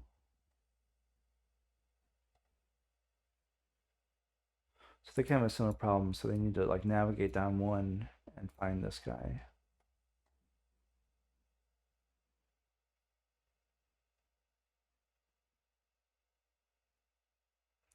All right, so let's just give this a shot and see if next sibling actually works.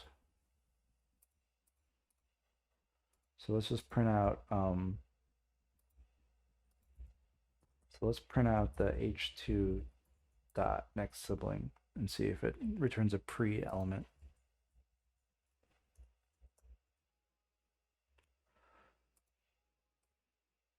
Does not. Something happened that didn't work.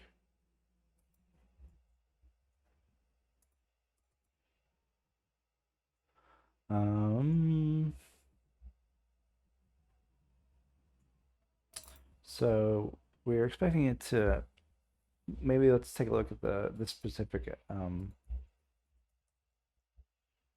say print doing URL. We don't know exactly which one we were on. All right, so let's look at this code and see if we can see the problem. So it's like,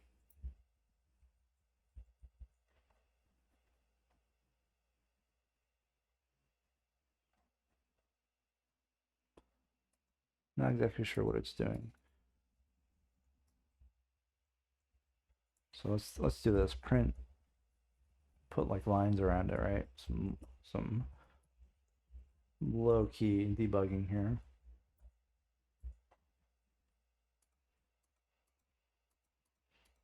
And let's try it again.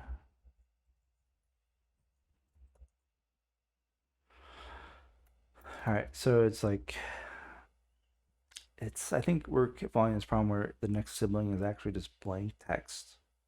And so it's not, the next thing is not just that pre-element, which we thought it would be. So if we go here and we look at the HTML for it,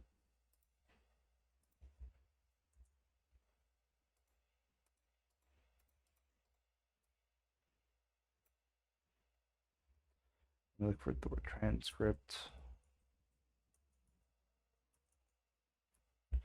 Right, so I think there might be, it's finding the next sibling after this is not this for some reason. It's like blank text for some reason.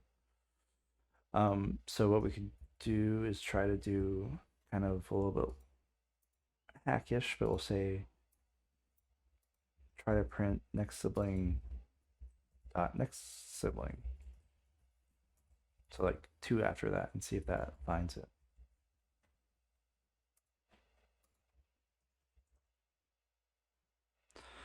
All right, so the next sibling did work. The problem is we don't know if it will always work, right? It worked for this first one, so we don't know if it will always work or if it will always return the thing that we're looking for. But it might be that these are always formatted that way. I think the person in this question had the same problem where they're like, see, like, if not a TD, so the next sibling will find the navigable string or tag. So even if you had TD, it won't work the way expected. So basically, it's saying, you know, it's the same problem. So their solution was to go up to the parent level and then find the next sibling based on the parent.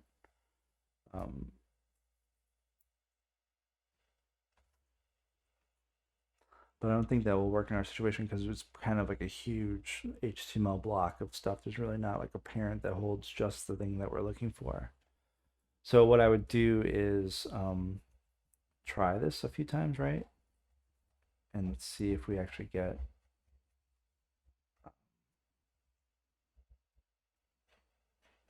So we can actually print out a tag name, I think. So I think we could actually print out, like, just add the word tag. All right, so we can reference a tag name by just saying .name. So let's try that in our code.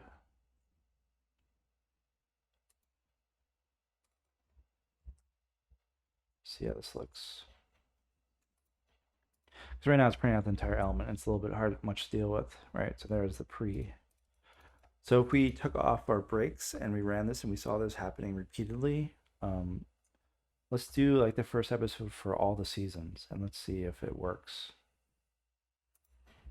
So let's take off the breaks for the seasoned loop. So it should do for every season now.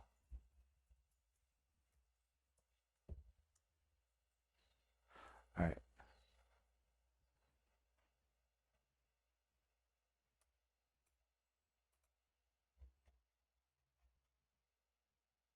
So it didn't work, right? Because there's some cases where, so here's the first one that worked.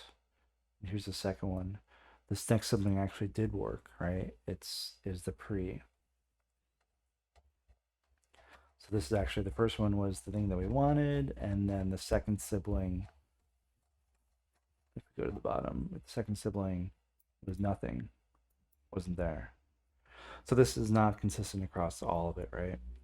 So what we need to do is be a little bit more smart. We can't just assume it's going to be working for like that. It'd be ridiculous to assume that like all these manually created web pages are this exact same formatted across all of them, right?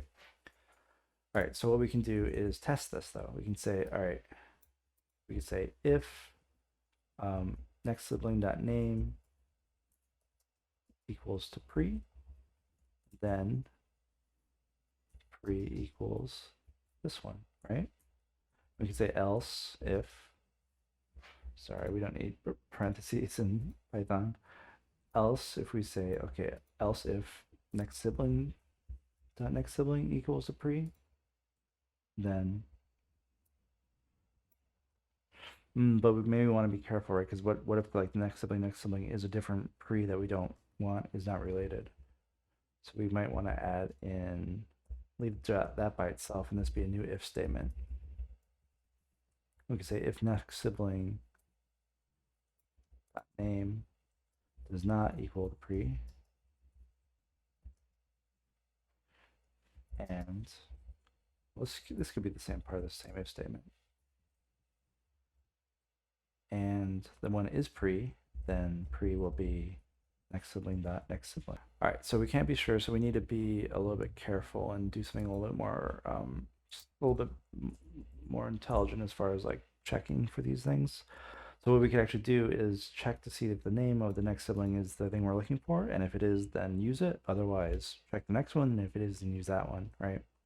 So we could say if next sibling dot name is equal to pre, then pre is this next sibling. And else if pre next sibling dot name does not equal to pre, and next sibling dot name is equal to pre, then use that one, right? And then we'll define pre up here to be nothing. So this is the default, and if this works, then that's great. If this works, then that's great. Otherwise, it's going to be none, and we can test for that. So let's just print out what pre is.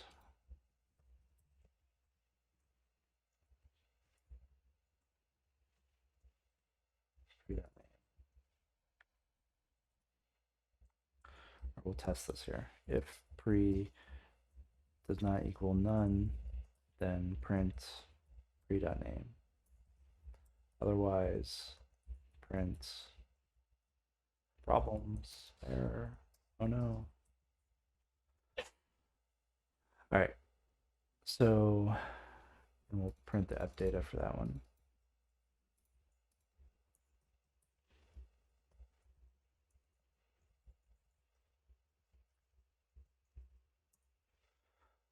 All right, so we'll do this again for the first one. First episode for all seasons.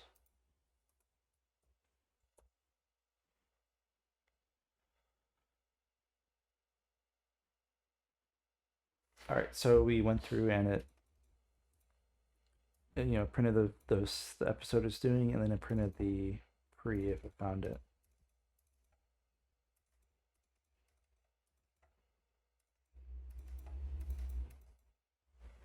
Yeah, so it found it all, right? We didn't get any error messages. It didn't not work for anything. It actually found the dialog, and now the dialog is stored in pre. So at this point, we need to decide what we want to do. So we probably want to just put all this HTML into a JSON file and then do another script that actually generates the tweets that we want to generate, or actually generates the content for the tweets that we're going to tweet in the future. So let's just take the breaks. So basically the last thing we want to do here is store this data.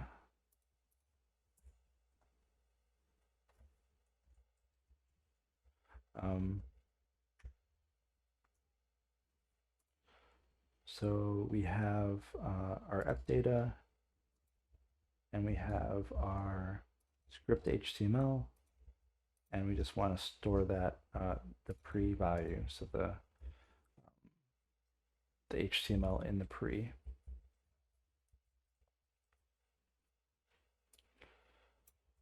Let's turn this break back on, and let's print out this app data at the very end, just to see if the data structure works where we're expecting it to be.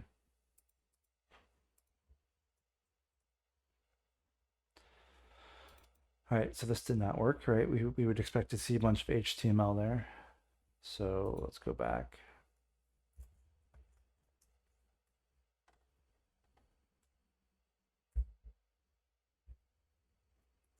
So I'm not sure how to get the HTML of an element. So I just search this.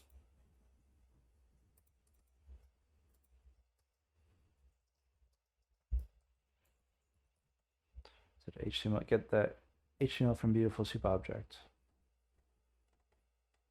So it says just get its string representation. If you want to prettify, just use prettify method. Sure, why not?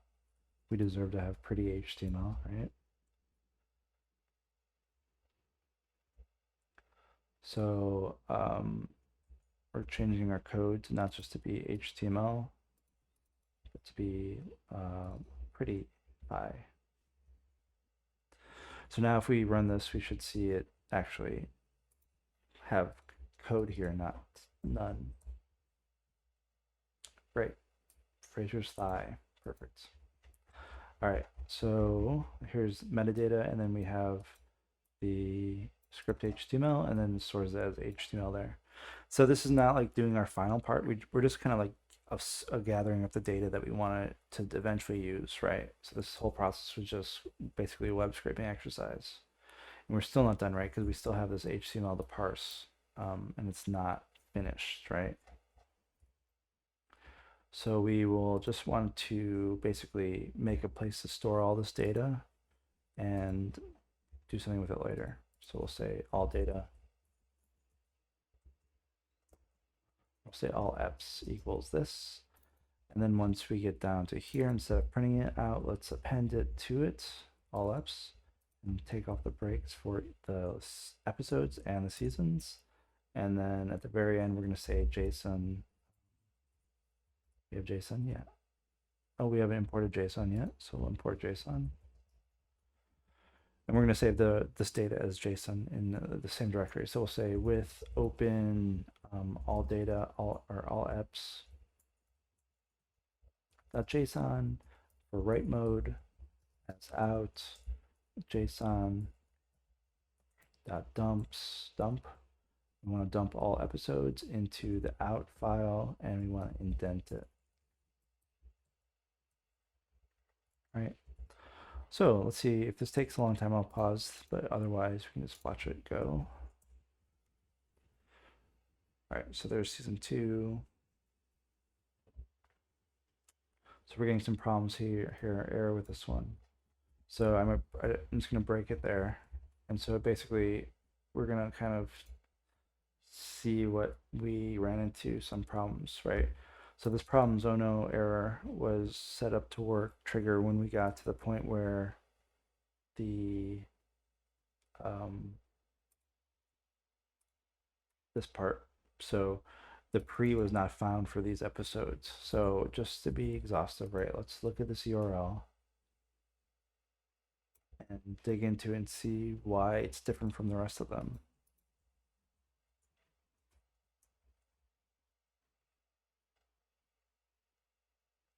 So if we inspect this, we can see here that there is actually a little comment here after the transcript, a little HTML comment. So it might be that actually the next one wasn't it, and the next one wasn't it, but it's actually the third next one is it. So that's fine. Let's go back and edit our code. Right, this is what I was saying, like you never know what is going to be in HTML, so you have no clue. So we'll just add another else if here. So we'll say else if And so we're gonna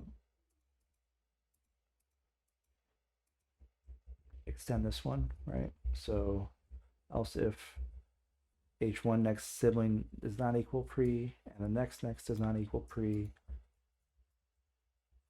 and the next does not equal pre. In that case, then pre is going to equal next.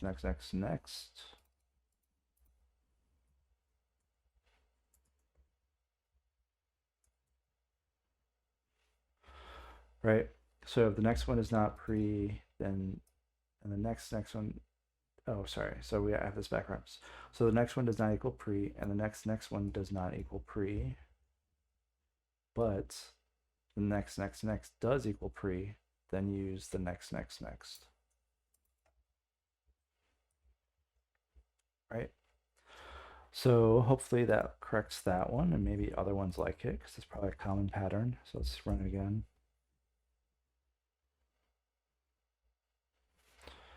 All right.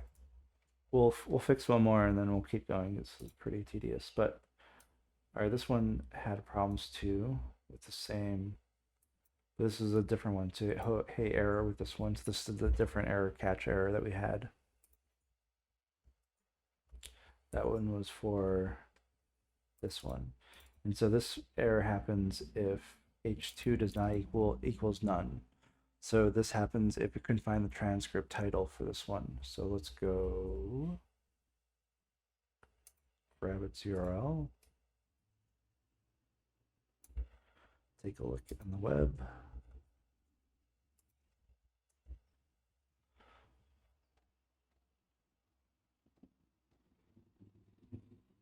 So, all right, so in this one, it does not have a transcript kind of heading. It has text that says quotes and team summary. And then the pre.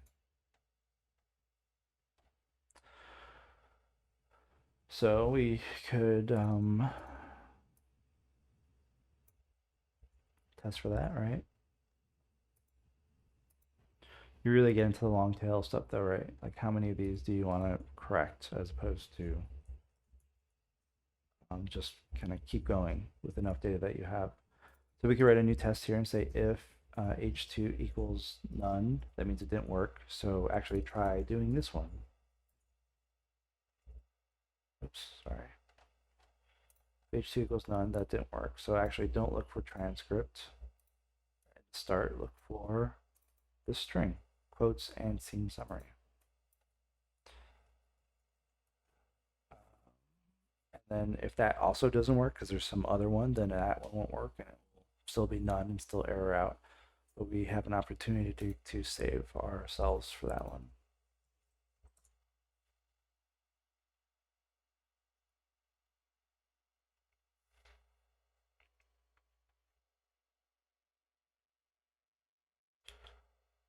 All right.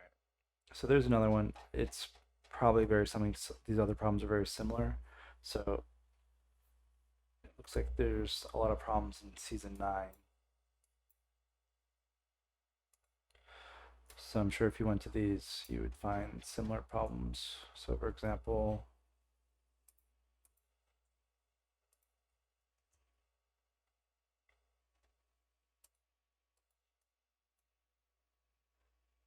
so you can see clearly there's a white space in front of this one in the H2. There's like a line break here.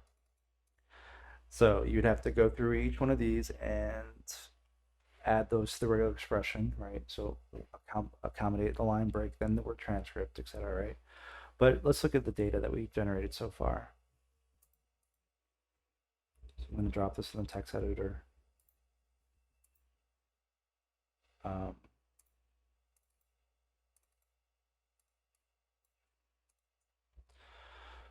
So we have accumulated a lot of data, right? So we could look for we can just search in our text file for this, where this is an empty string, and see that there's 8 matches. So out of 264 episodes, 8 of them failed, right? So if I wasn't recording this, I'd go through and check each one of those and add the new conditions to make it work. But we have plenty of data now to work with. So basically what we've done is we scraped all the site and now we have it saved as a JSON file, and then we can write a new script that works on that JSON file, and we don't have to deal with the web scraping anymore as far as pulling data down from the internet. So let's move on to that. All right, so now that we have our data, we have to create another script that's going to generate basically the contents of our tweets, right, that are going to send out. So this isn't the final script that's going to tweet. This is just a script that's taking the HTML output that we generated, or the data in the HTML, and then pull out the pieces of data out of that we want actually to tweet, right? Because right now, you can't just tweet this, right? This is not really a tweet yet. So we have to come up with some ideas, and we said we want to do something with the dialogue. So, just looking at these transcripts of the show, you could do something like, dialogue between two characters, right? So maybe when Niles says something and then Frasier replies, then that could be like a dialogue flip, right? So we would want to look for something like when Niles says something and then when the next speaker is Frasier or something like that, right? So we would need to figure out how this is formatted to do something like that. So like this would be like a kind of a example of a tweet, right? It'd say Niles, hello Frasier, and then Frasier would say, ah, Niles, right? And so this is case we were looking for the first time Niles says something, and then if the next time someone says something as Frasier, then use that one, that kind of dialogue piece. That's just one approach to this, right? That you have a lot of options here you could do. So if we need to debug and kind of get into the weeds of how this works, right? So it looks like all the characters' names are inside of bold tags, and then their text is actually just a blank text node, and then the next one is the next person's talking, right? So we probably want to look for situations where you find Niles, the next one's text, or then the next two is Frasier, right?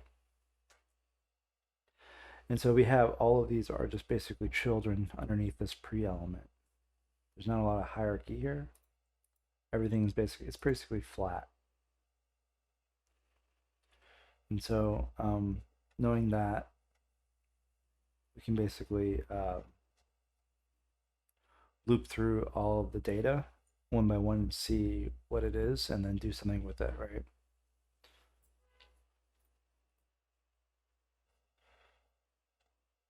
So first things first is let's make a new Python file. We're gonna call this one, let's call this generate tweets. Call this generate.py, same as the last time. And so we're gonna need to import some stuff that we did from last time.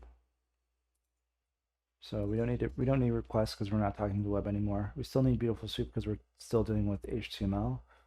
And I don't know if we need RE yet. We'll bring it back if we do.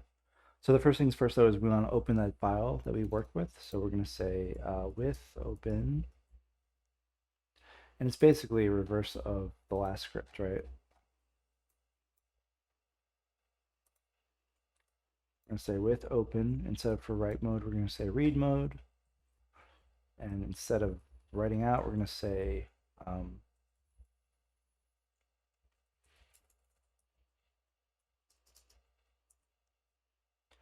we're going to say all apps equals JSON load, and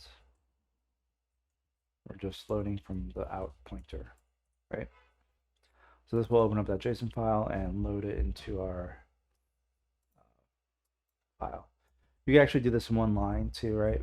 You could say all apps equals JSON.load open all apps.json, and that's it, right? You can condense that into one line if you wanted.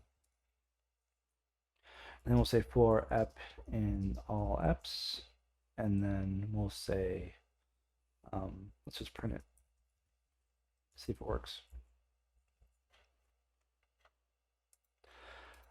All right, Python 3 generate. Great. All right, so next thing is we are actually still dealing with HTML here, so we'll say pre equals beautiful soup, and we're going to be parsing the ep, and then inside of here there's a key called script HTML, and then that's going to be parsed, and we're going to use the HTML parser.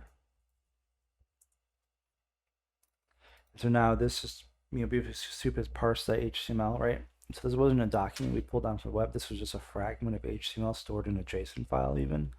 And so Beautiful Soup will just parse it, even though it's not a full HTML document. It'll just look at it and turn it into a queryable interface. And then the next thing we can do is actually we could, since we know it's flat, this is a weird kind of situation, but it's flat. And so we know each child is a child of pre, and then we can just loop through them to do stuff with it, right? So what we could do is say, let's think about this.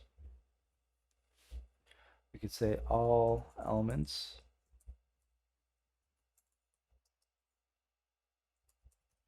equals list pre.children. So basically just flattening all the children out and turning it into a normal list that we can deal with. And let's just print the length of that. Let's print the episode 2.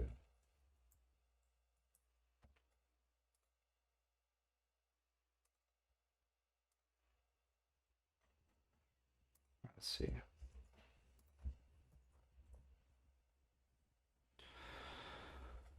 All right, 2 is not good, and there's some zeros in there, so it's not exactly what we were hoping for.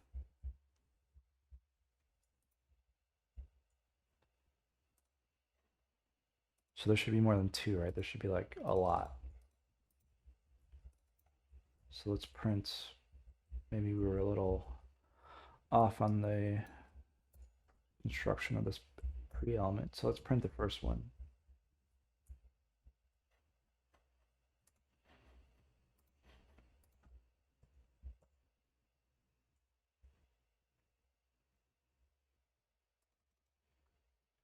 All right, so okay, so it actually the pre is actually the first element in there. It represents the children of the document. So it's like the document itself, and then the children is the pre, and then there's children of the pre, right? So yeah. So that makes sense for that problem. So we'll fix that in a second. But I saw some where there was like 0, 2. So let's find those where it says 0. So we see here that this episode has 0 children. So let's look it up in the data. Oh yeah, so there's no children there. All right. So we have to do a little bit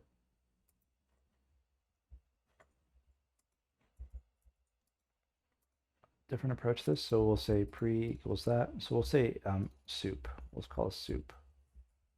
And then we'll say pre equals soup dot find pre. And then we should have the children.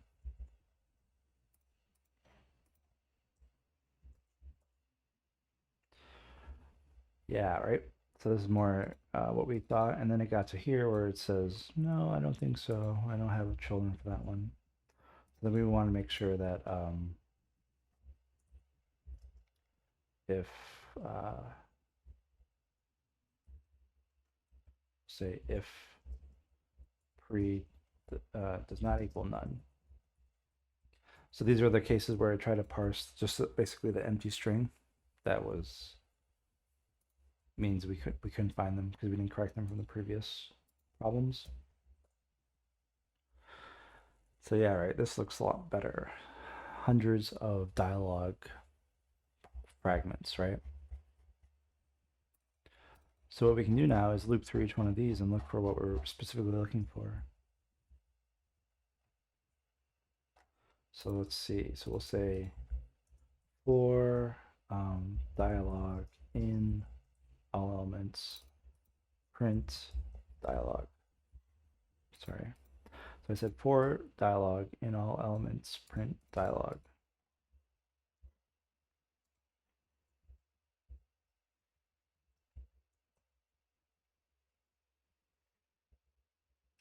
Right. So it's looping through everything, right? And even the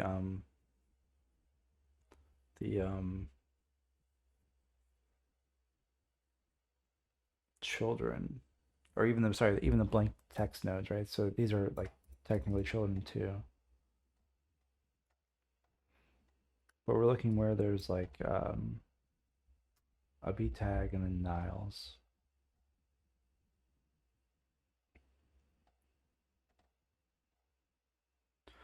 So we should be able to like get the actual text of the element by just doing that text. I think it will pull out the inside of the element.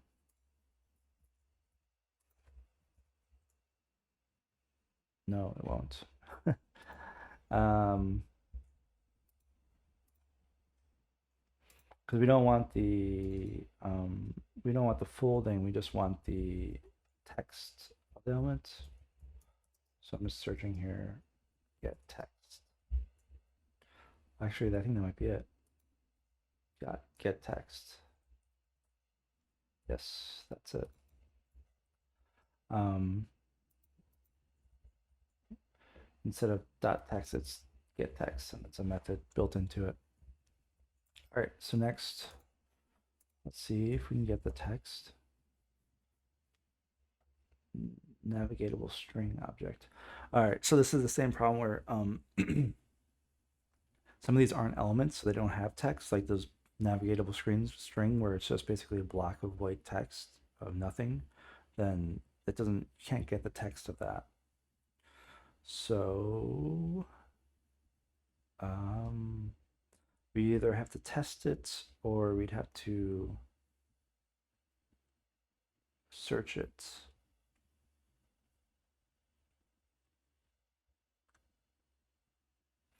Hmm.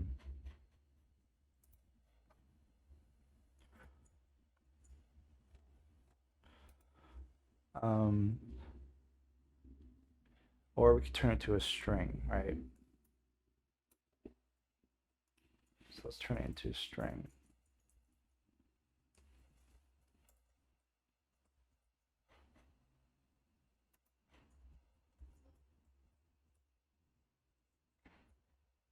So now it's string.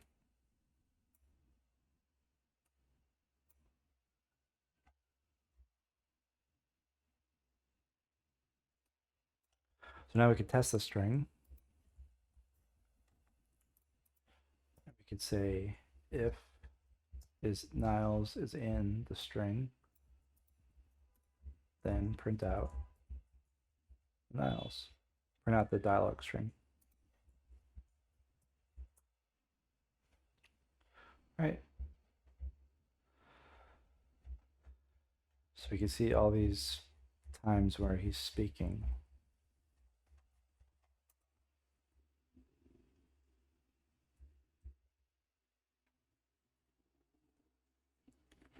Right.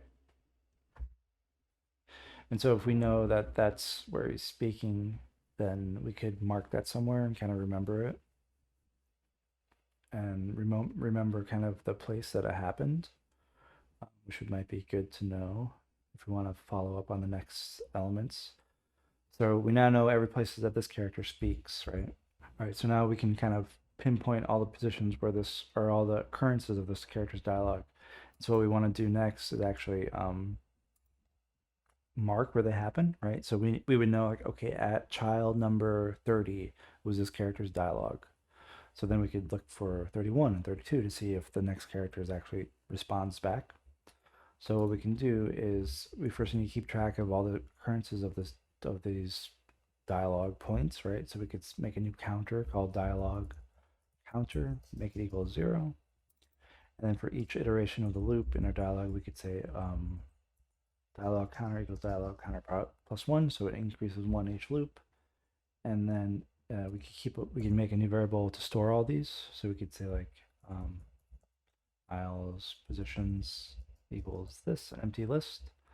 So now we could add, instead of printing it out, we could say append the current position of the dialog where it happened, right? So now it's going to go from 0 to 700, right? And it's going to hit 30, and it's going to be this character's dialog. So we're going to add that position 30 to this list. So that at the end of this, we'll say, okay, in position 30, 75, 99, these were all places where this character had dialogue in the children of the pre. So let's print out that at the end.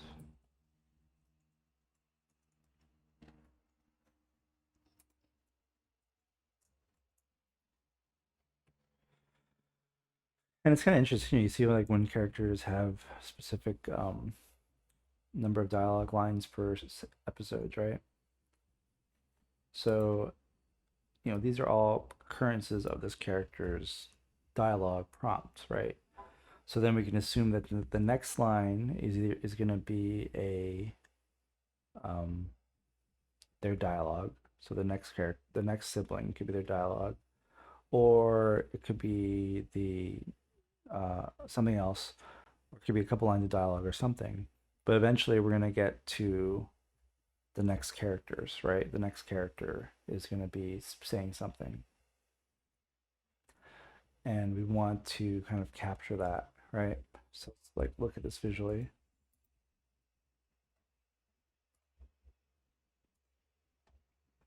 Right, so we know this is 30. So we could say, okay, check 31. So this is 30 down here. 30. Check 31. Check 32. Oh, and 32 is now the character that we're looking for.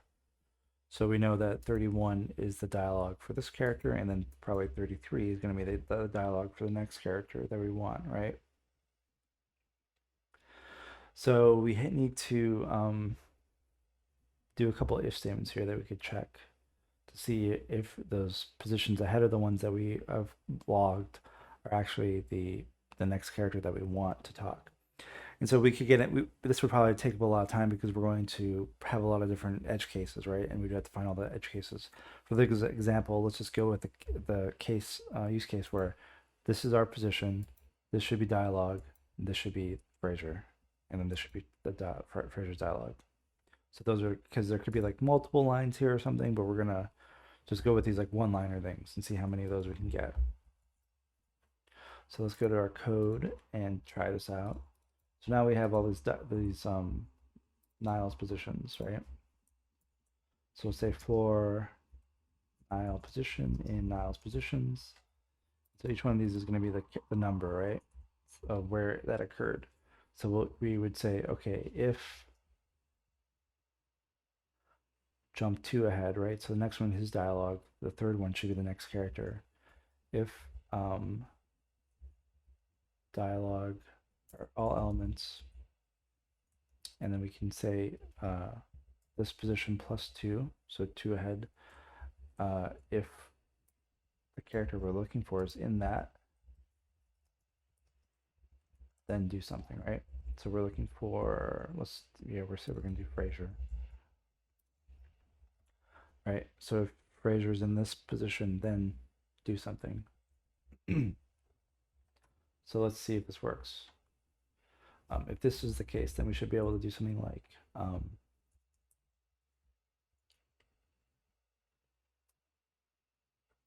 let's print the text of Niles. We'll print his prompt. We'll print his text. We'll print the character's prompt, and then we'll print the character's text, right? So let's see if this works.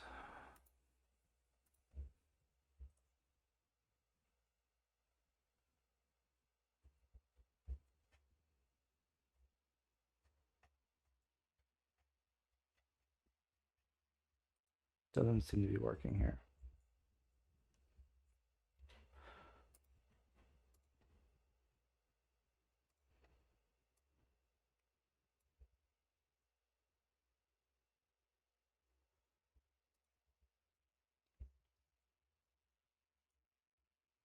Let's just print this out. Let's just print what +2 it actually is.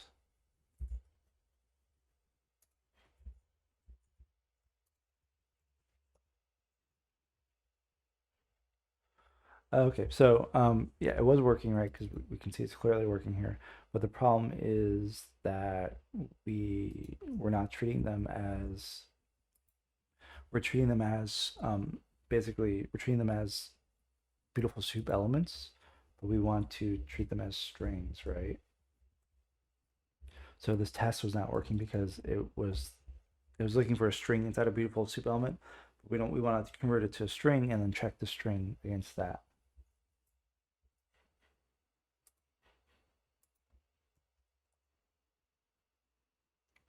All right, so it's working better here. Let's add a little bit more clarification to what's what here.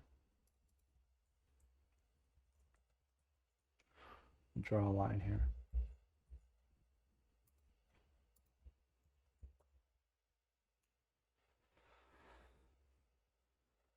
All right, let's stop this and see some examples. Niles, you haven't heard a word I said. Frasier, oh Niles, you are a psychiatrist. You know, it's like, all right, you don't know what I think about pop psychiatrists. Yes, I know what you think about everything. All right. All right. So it looks like this is kind of working, right? Um,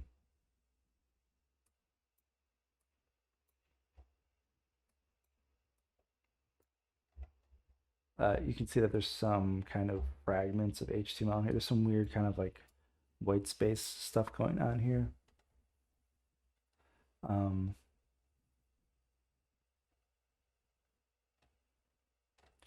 but we know these are for sure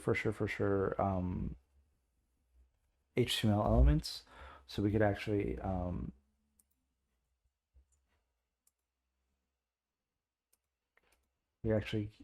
get the get text. Text should work out for this one. Get text should work for these because these are we know that these are going to be uh, probably elements. I'll probably be proved wrong here, but we'll see this. No, huh? Yeah, it's a not. It's all right. So it might not be. Hmm, interesting.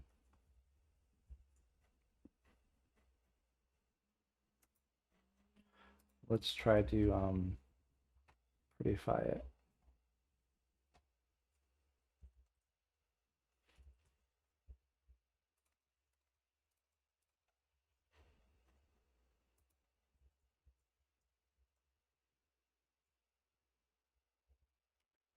All right, does not like that.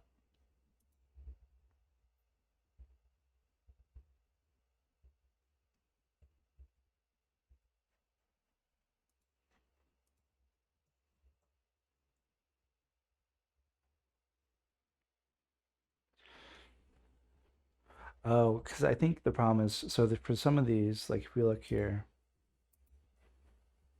I was so adamant in thinking this was true, but these are not elements. These dialog blocks are not elements. They're just text. They're not wrapped in a span or a div or something like that. They're not anything. They're navigable elements, as Beautiful Soup calls them. They're not text. They're not elements. They're just text. So you can't do get text on it because it's not an element, of course.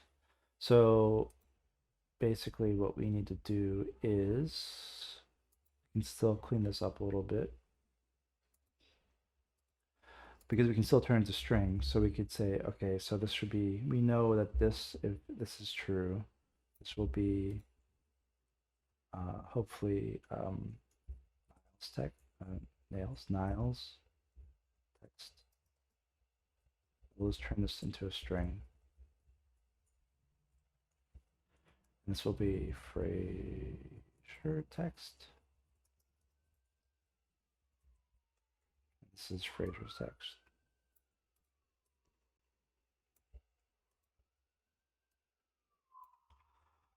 And then let's print this.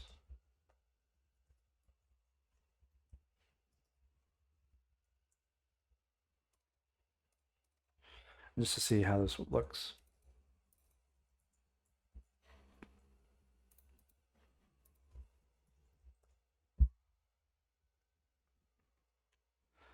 All right. So I don't want to, let's see.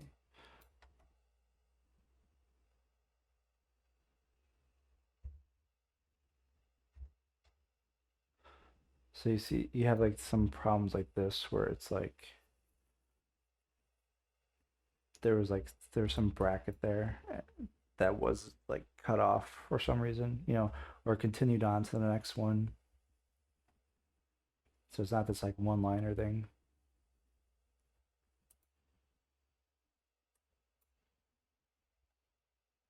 This is probably like Frasier on the telephone. So there's like a bracket and then text on telephone, and then another line or something. It's not work, doesn't work. So you probably want to go through, I mean, you could spend a lot of time doing this, right? Figuring out all these edge cases and getting stuff working. But it looks like we have a good grouping of amount of stuff. We could do some basic quality control text, like, or control stuff. So we could be like, if the length of the Niles text, oops, is less than 3, or um, so we have to say if Niles text is greater than 3 and Frasier text is greater than 3 length,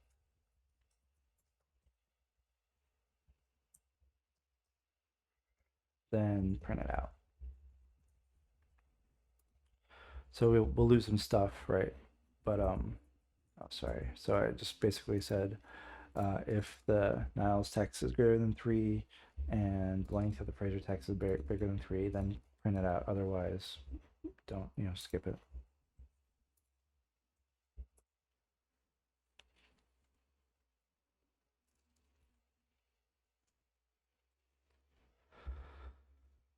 All right, so it's a lot. It's not a ton of stuff though, but that's fine.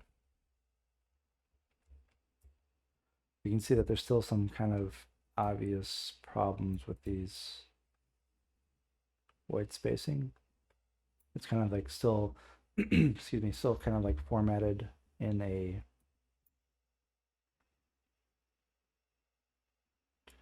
um, like a paragraph block kind of way. So what we can do is get rid of extra white space maybe, and try to, because it looks fine here, but it won't look fine in other contexts. Like if you're tweeting this, it's not going to cleanly break up into these paragraph kind of offsets. It's just going to look weird, like sidestep spaces, most likely. So what we could do is, just quickly kind of find how to do remove extra multiple white spaces.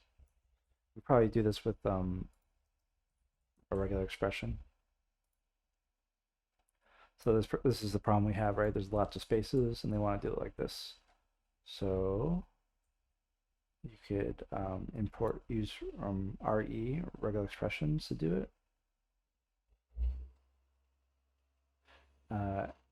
And this person says you can also use the split and join. So basically, I don't really, we can import regular expression if we wanted to, but we can just do this too. So we're going to clean this up a little bit by saying Niles text equals this, and this is the piece that we're working on, and Frasier text equals this. So it should remove all this extra white space in there.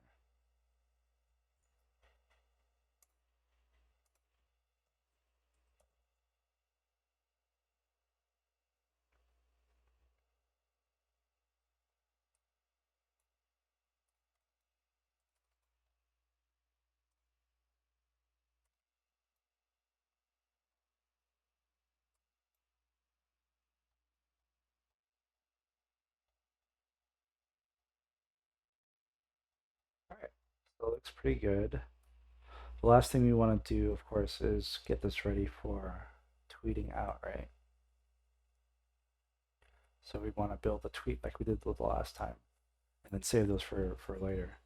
So basically what we want to do is now, let's make a new list called all tweets, this, right? And we're basically gonna make a tweet text here. Let's make this sorry there. So we're gonna go up here and we're going to say, okay, all tweets is empty list. And then we're gonna make a new text, tweet text or something like that. And we'll make that a empty string or a string, an F string. And so basically we're going to slot in these pieces of information, right? So we don't have this. So we have like stuff like this. We don't have this saved in a variable. So we're going to put those in manually. But we know the format because we have the data. So we know that this Niles always speaks first. And then we have Niles' text. And then we could add a new line character. And then we have Frasier and then Frasier's text. And then we could have a new line and then another new line, and then we could say season, and this is in the app data, right? We have season episode. So we could say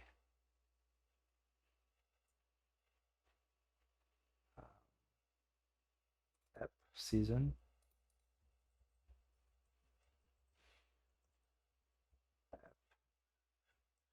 That's the season, and then we'd say our season app, season and app.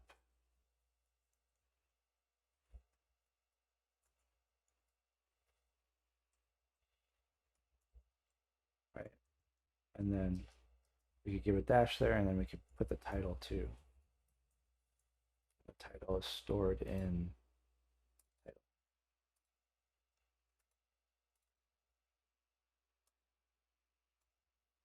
So let's try that, see how it looks.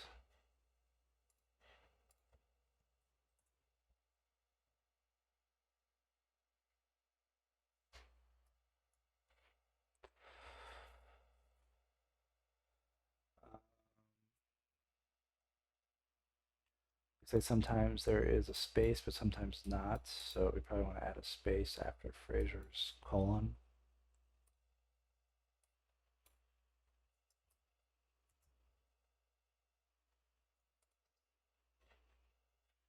So if we just go in here and add a space after the colon. And I think that's it though. So we'll add it to all tweets append, right? And then last thing we want to do is write this stuff out, write all tweets out. So we'll say json.dump. We're going to dump all tweets into, open a file called all tweets.json, open for write mode, and we're going to indent it. All right. So let's run this.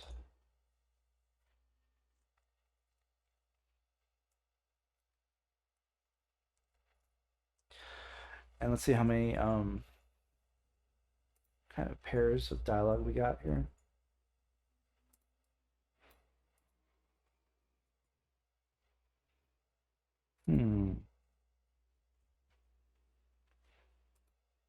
That didn't really come out the way I thought it would. JSON dump.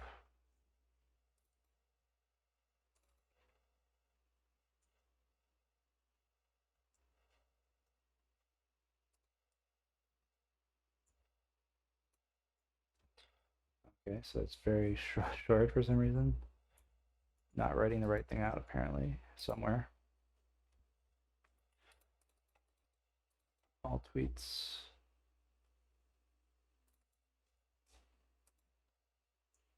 Oh, so I was writing the wrong variable out, right? I was writing out the text tweet. We want to put out all the tweets. That's a list though, not just the last piece of text that we had. So run it again.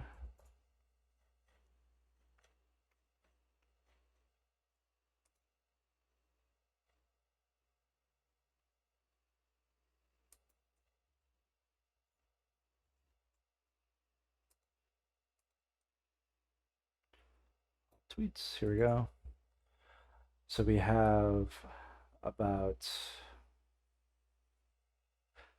3,000 some, 3,100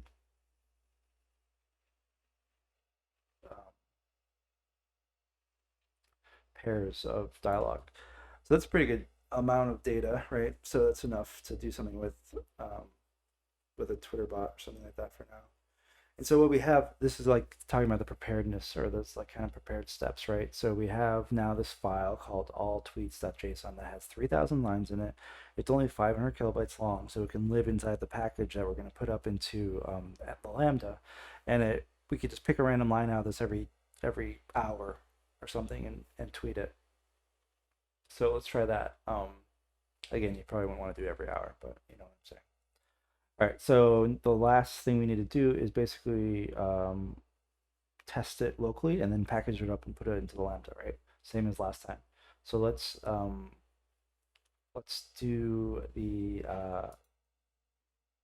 let's copy the stuff that we had from. Sorry, let's copy this stuff. Yeah, this stuff from our previous attempt with just the tweeting part. And then we'll get into the other stuff.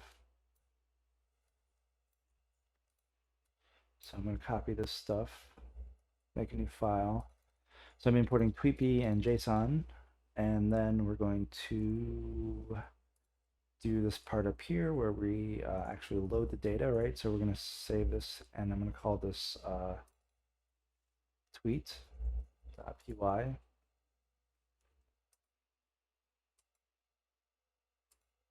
And so now this tweet is going to be it's actually going to have to load the data and then pick one random and then tweet that one random. So we need to open the data. So we're going to say data equals json.load, and the file is called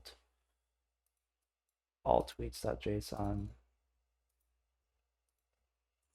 And then we need to pick a random one. So I don't know off the top of my head how to do that, but we know that lists are numerically indexed, so we can just search Python, pick random element from list. How do I randomly select an item from list in Python? Here's this. I want to pick a random one. Perfect. Import random, random choice, in the variable. How simple, right? So we need to import the random module, which is built in, just for our reference. And we're going to say random tweets equals random dot choice, I think it is choice, and then inside of here you put the list you want to pull from, and then it will be list from data. So let's just comment this out, make sure it works, print random tweet. So every time we run this, we should see a random pairing come out.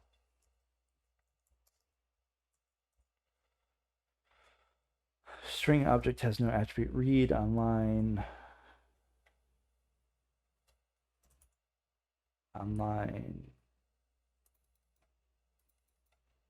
There's only a few lines. Let's look. Okay, so I tried to open up as a string name here, so we have to actually open and point it to the file. That's my mistake. So let's try it again.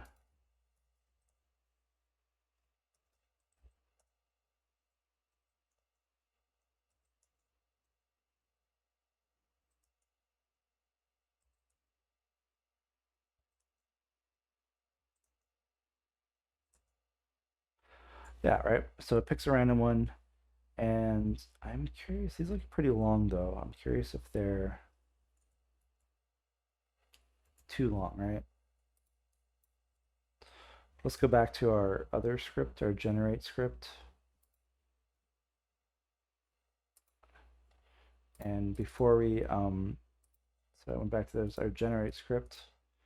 And so here's the random tweet text we're creating, right? And let's just say if the length of the tweet is less than or equal to 280, then add it to the big list, right?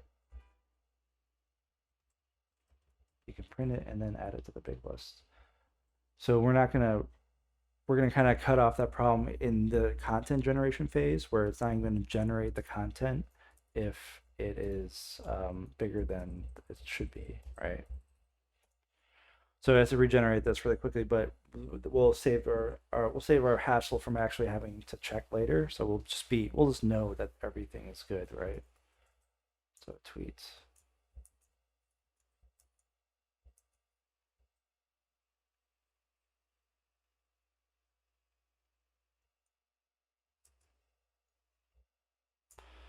Yeah, this kind of runs together a little bit.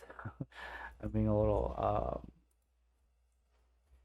little obsessive here, but let's add another line break here to between the two characters dialogue. And so this is endless playing with this, right? You could go on forever to make it work out exactly how you want it to be. All right. So this looks pretty good.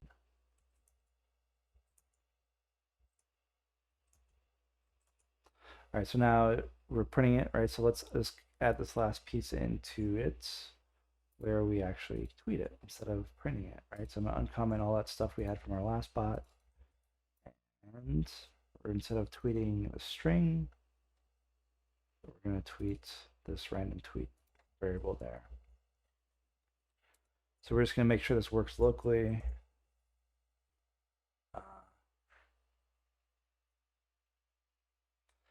This could potentially be a big problem, right? So it says to protect our users from spam, other malicious activities, this account has been temporarily locked. So they got me, right? They blocked my account. So I'm gonna go check that and come right back.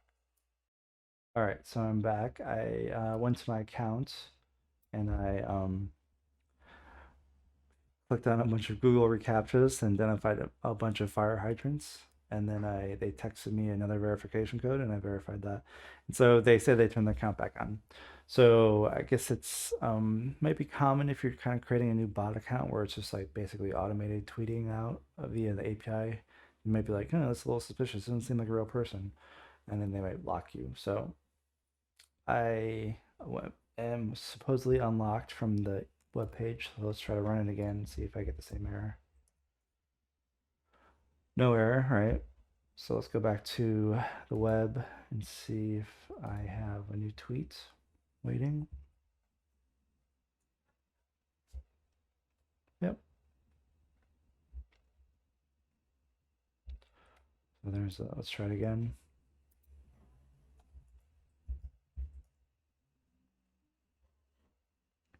It's kind of strange that like you sign up for an account and your reasons for signing up for an account is to explore the API and they're like, uh-oh, you're using the API, suspicious. All right, so this looks like it's working, right? So there's Niles dialog and some Frasier. All right, so the last thing we need to do is turn this into a Lambda, this long process. So we already have the template really set up for that, so we don't really need to spend too much time on it. But let's review what we need to do. And it's a little different from the last time though too, so let's review that. So we do need Tweepy and we need JSON, but JSON and random is built in, so that's okay. This we need to include the all tweets JSON file in the package in the distribution deploy thing that we're going to build, because that has all of our data in it basically. But yeah, that's it. We just need to have this one file. So I'm going to save this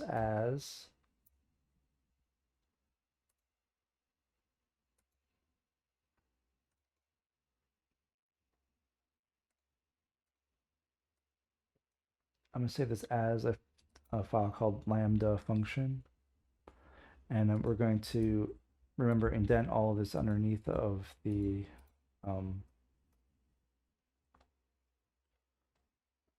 kind of boilerplate that you need for the lambda function to work.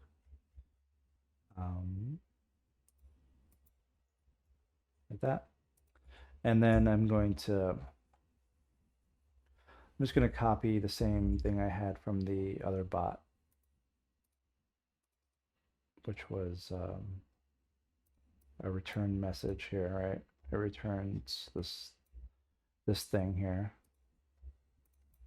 or a little return message. I'm going to make sure it's indented using tabs, not spaces for this script, so it works. All right, so now I have the Lambda function for this this Twitter bot, the Frasier bot. All right, so let's go build this, package this up, and get this finished. So we're in our Frasier bot directory. We now have all these scripts. We have a few scripts: generate, scrape data, tweet, and then tweet is actually the same as Lambda function. But we don't need to include these generate or the scrape data because those were just the preparatory scripts to get this file created, right? So let's make a directory called deploy. And I'm going to copy in all tweets to deploy. And I'm going to copy Lambda function to deploy. I'm going to change directory to deploy. Here are my two files, right? Those are what required to run the Lambda function and the all tweets, where's the data is stored. And the last thing we need to do is pip3 install into this directory tweepy. So now we have all the stuff we need for this, right? Now the last thing I'm going to do is zip it up. So I'm going to zip recursively.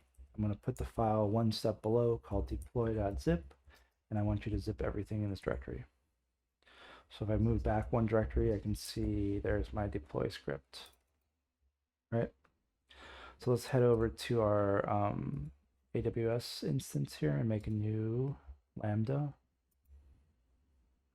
So let's go to Lambda, create function, Frasier.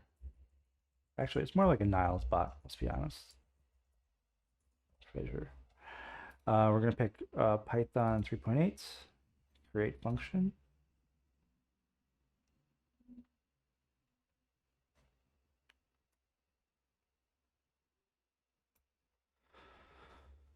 And the last few things we need to do is upload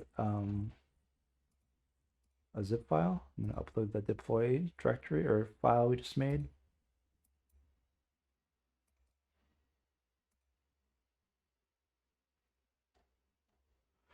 And then we can test it. Create a temporary Niles bot test. Save, create. Now we can test it. Great. Now going back to our home page or Twitter, we should see a nice dialogue between the two. All right, so the last thing we need to do is add a trigger. And we can actually we can just reuse the existing rule we set up every hour. So this could just, it just piggybacks on the same trigger we used before. So every hour it will run it and tweet it out. And that's it. So we went through two kind of examples here of creating Twitter bots. One is very kind of like just in time or real time data, and the other one is, as you can see, it was a little bit of a work to generate a data set. But the key idea behind this is that we kind of package the bot up with its little data payload, and it just picks a piece of data out of there every time and does something with it. So probably these two approaches would cover the majority of the Twitter bots you'd want to do as far as just like generating something or kind of giving an update every certain amount of time or hour or whatever. But I think that's it. So thanks for watching, and I will talk to you next time. Take care.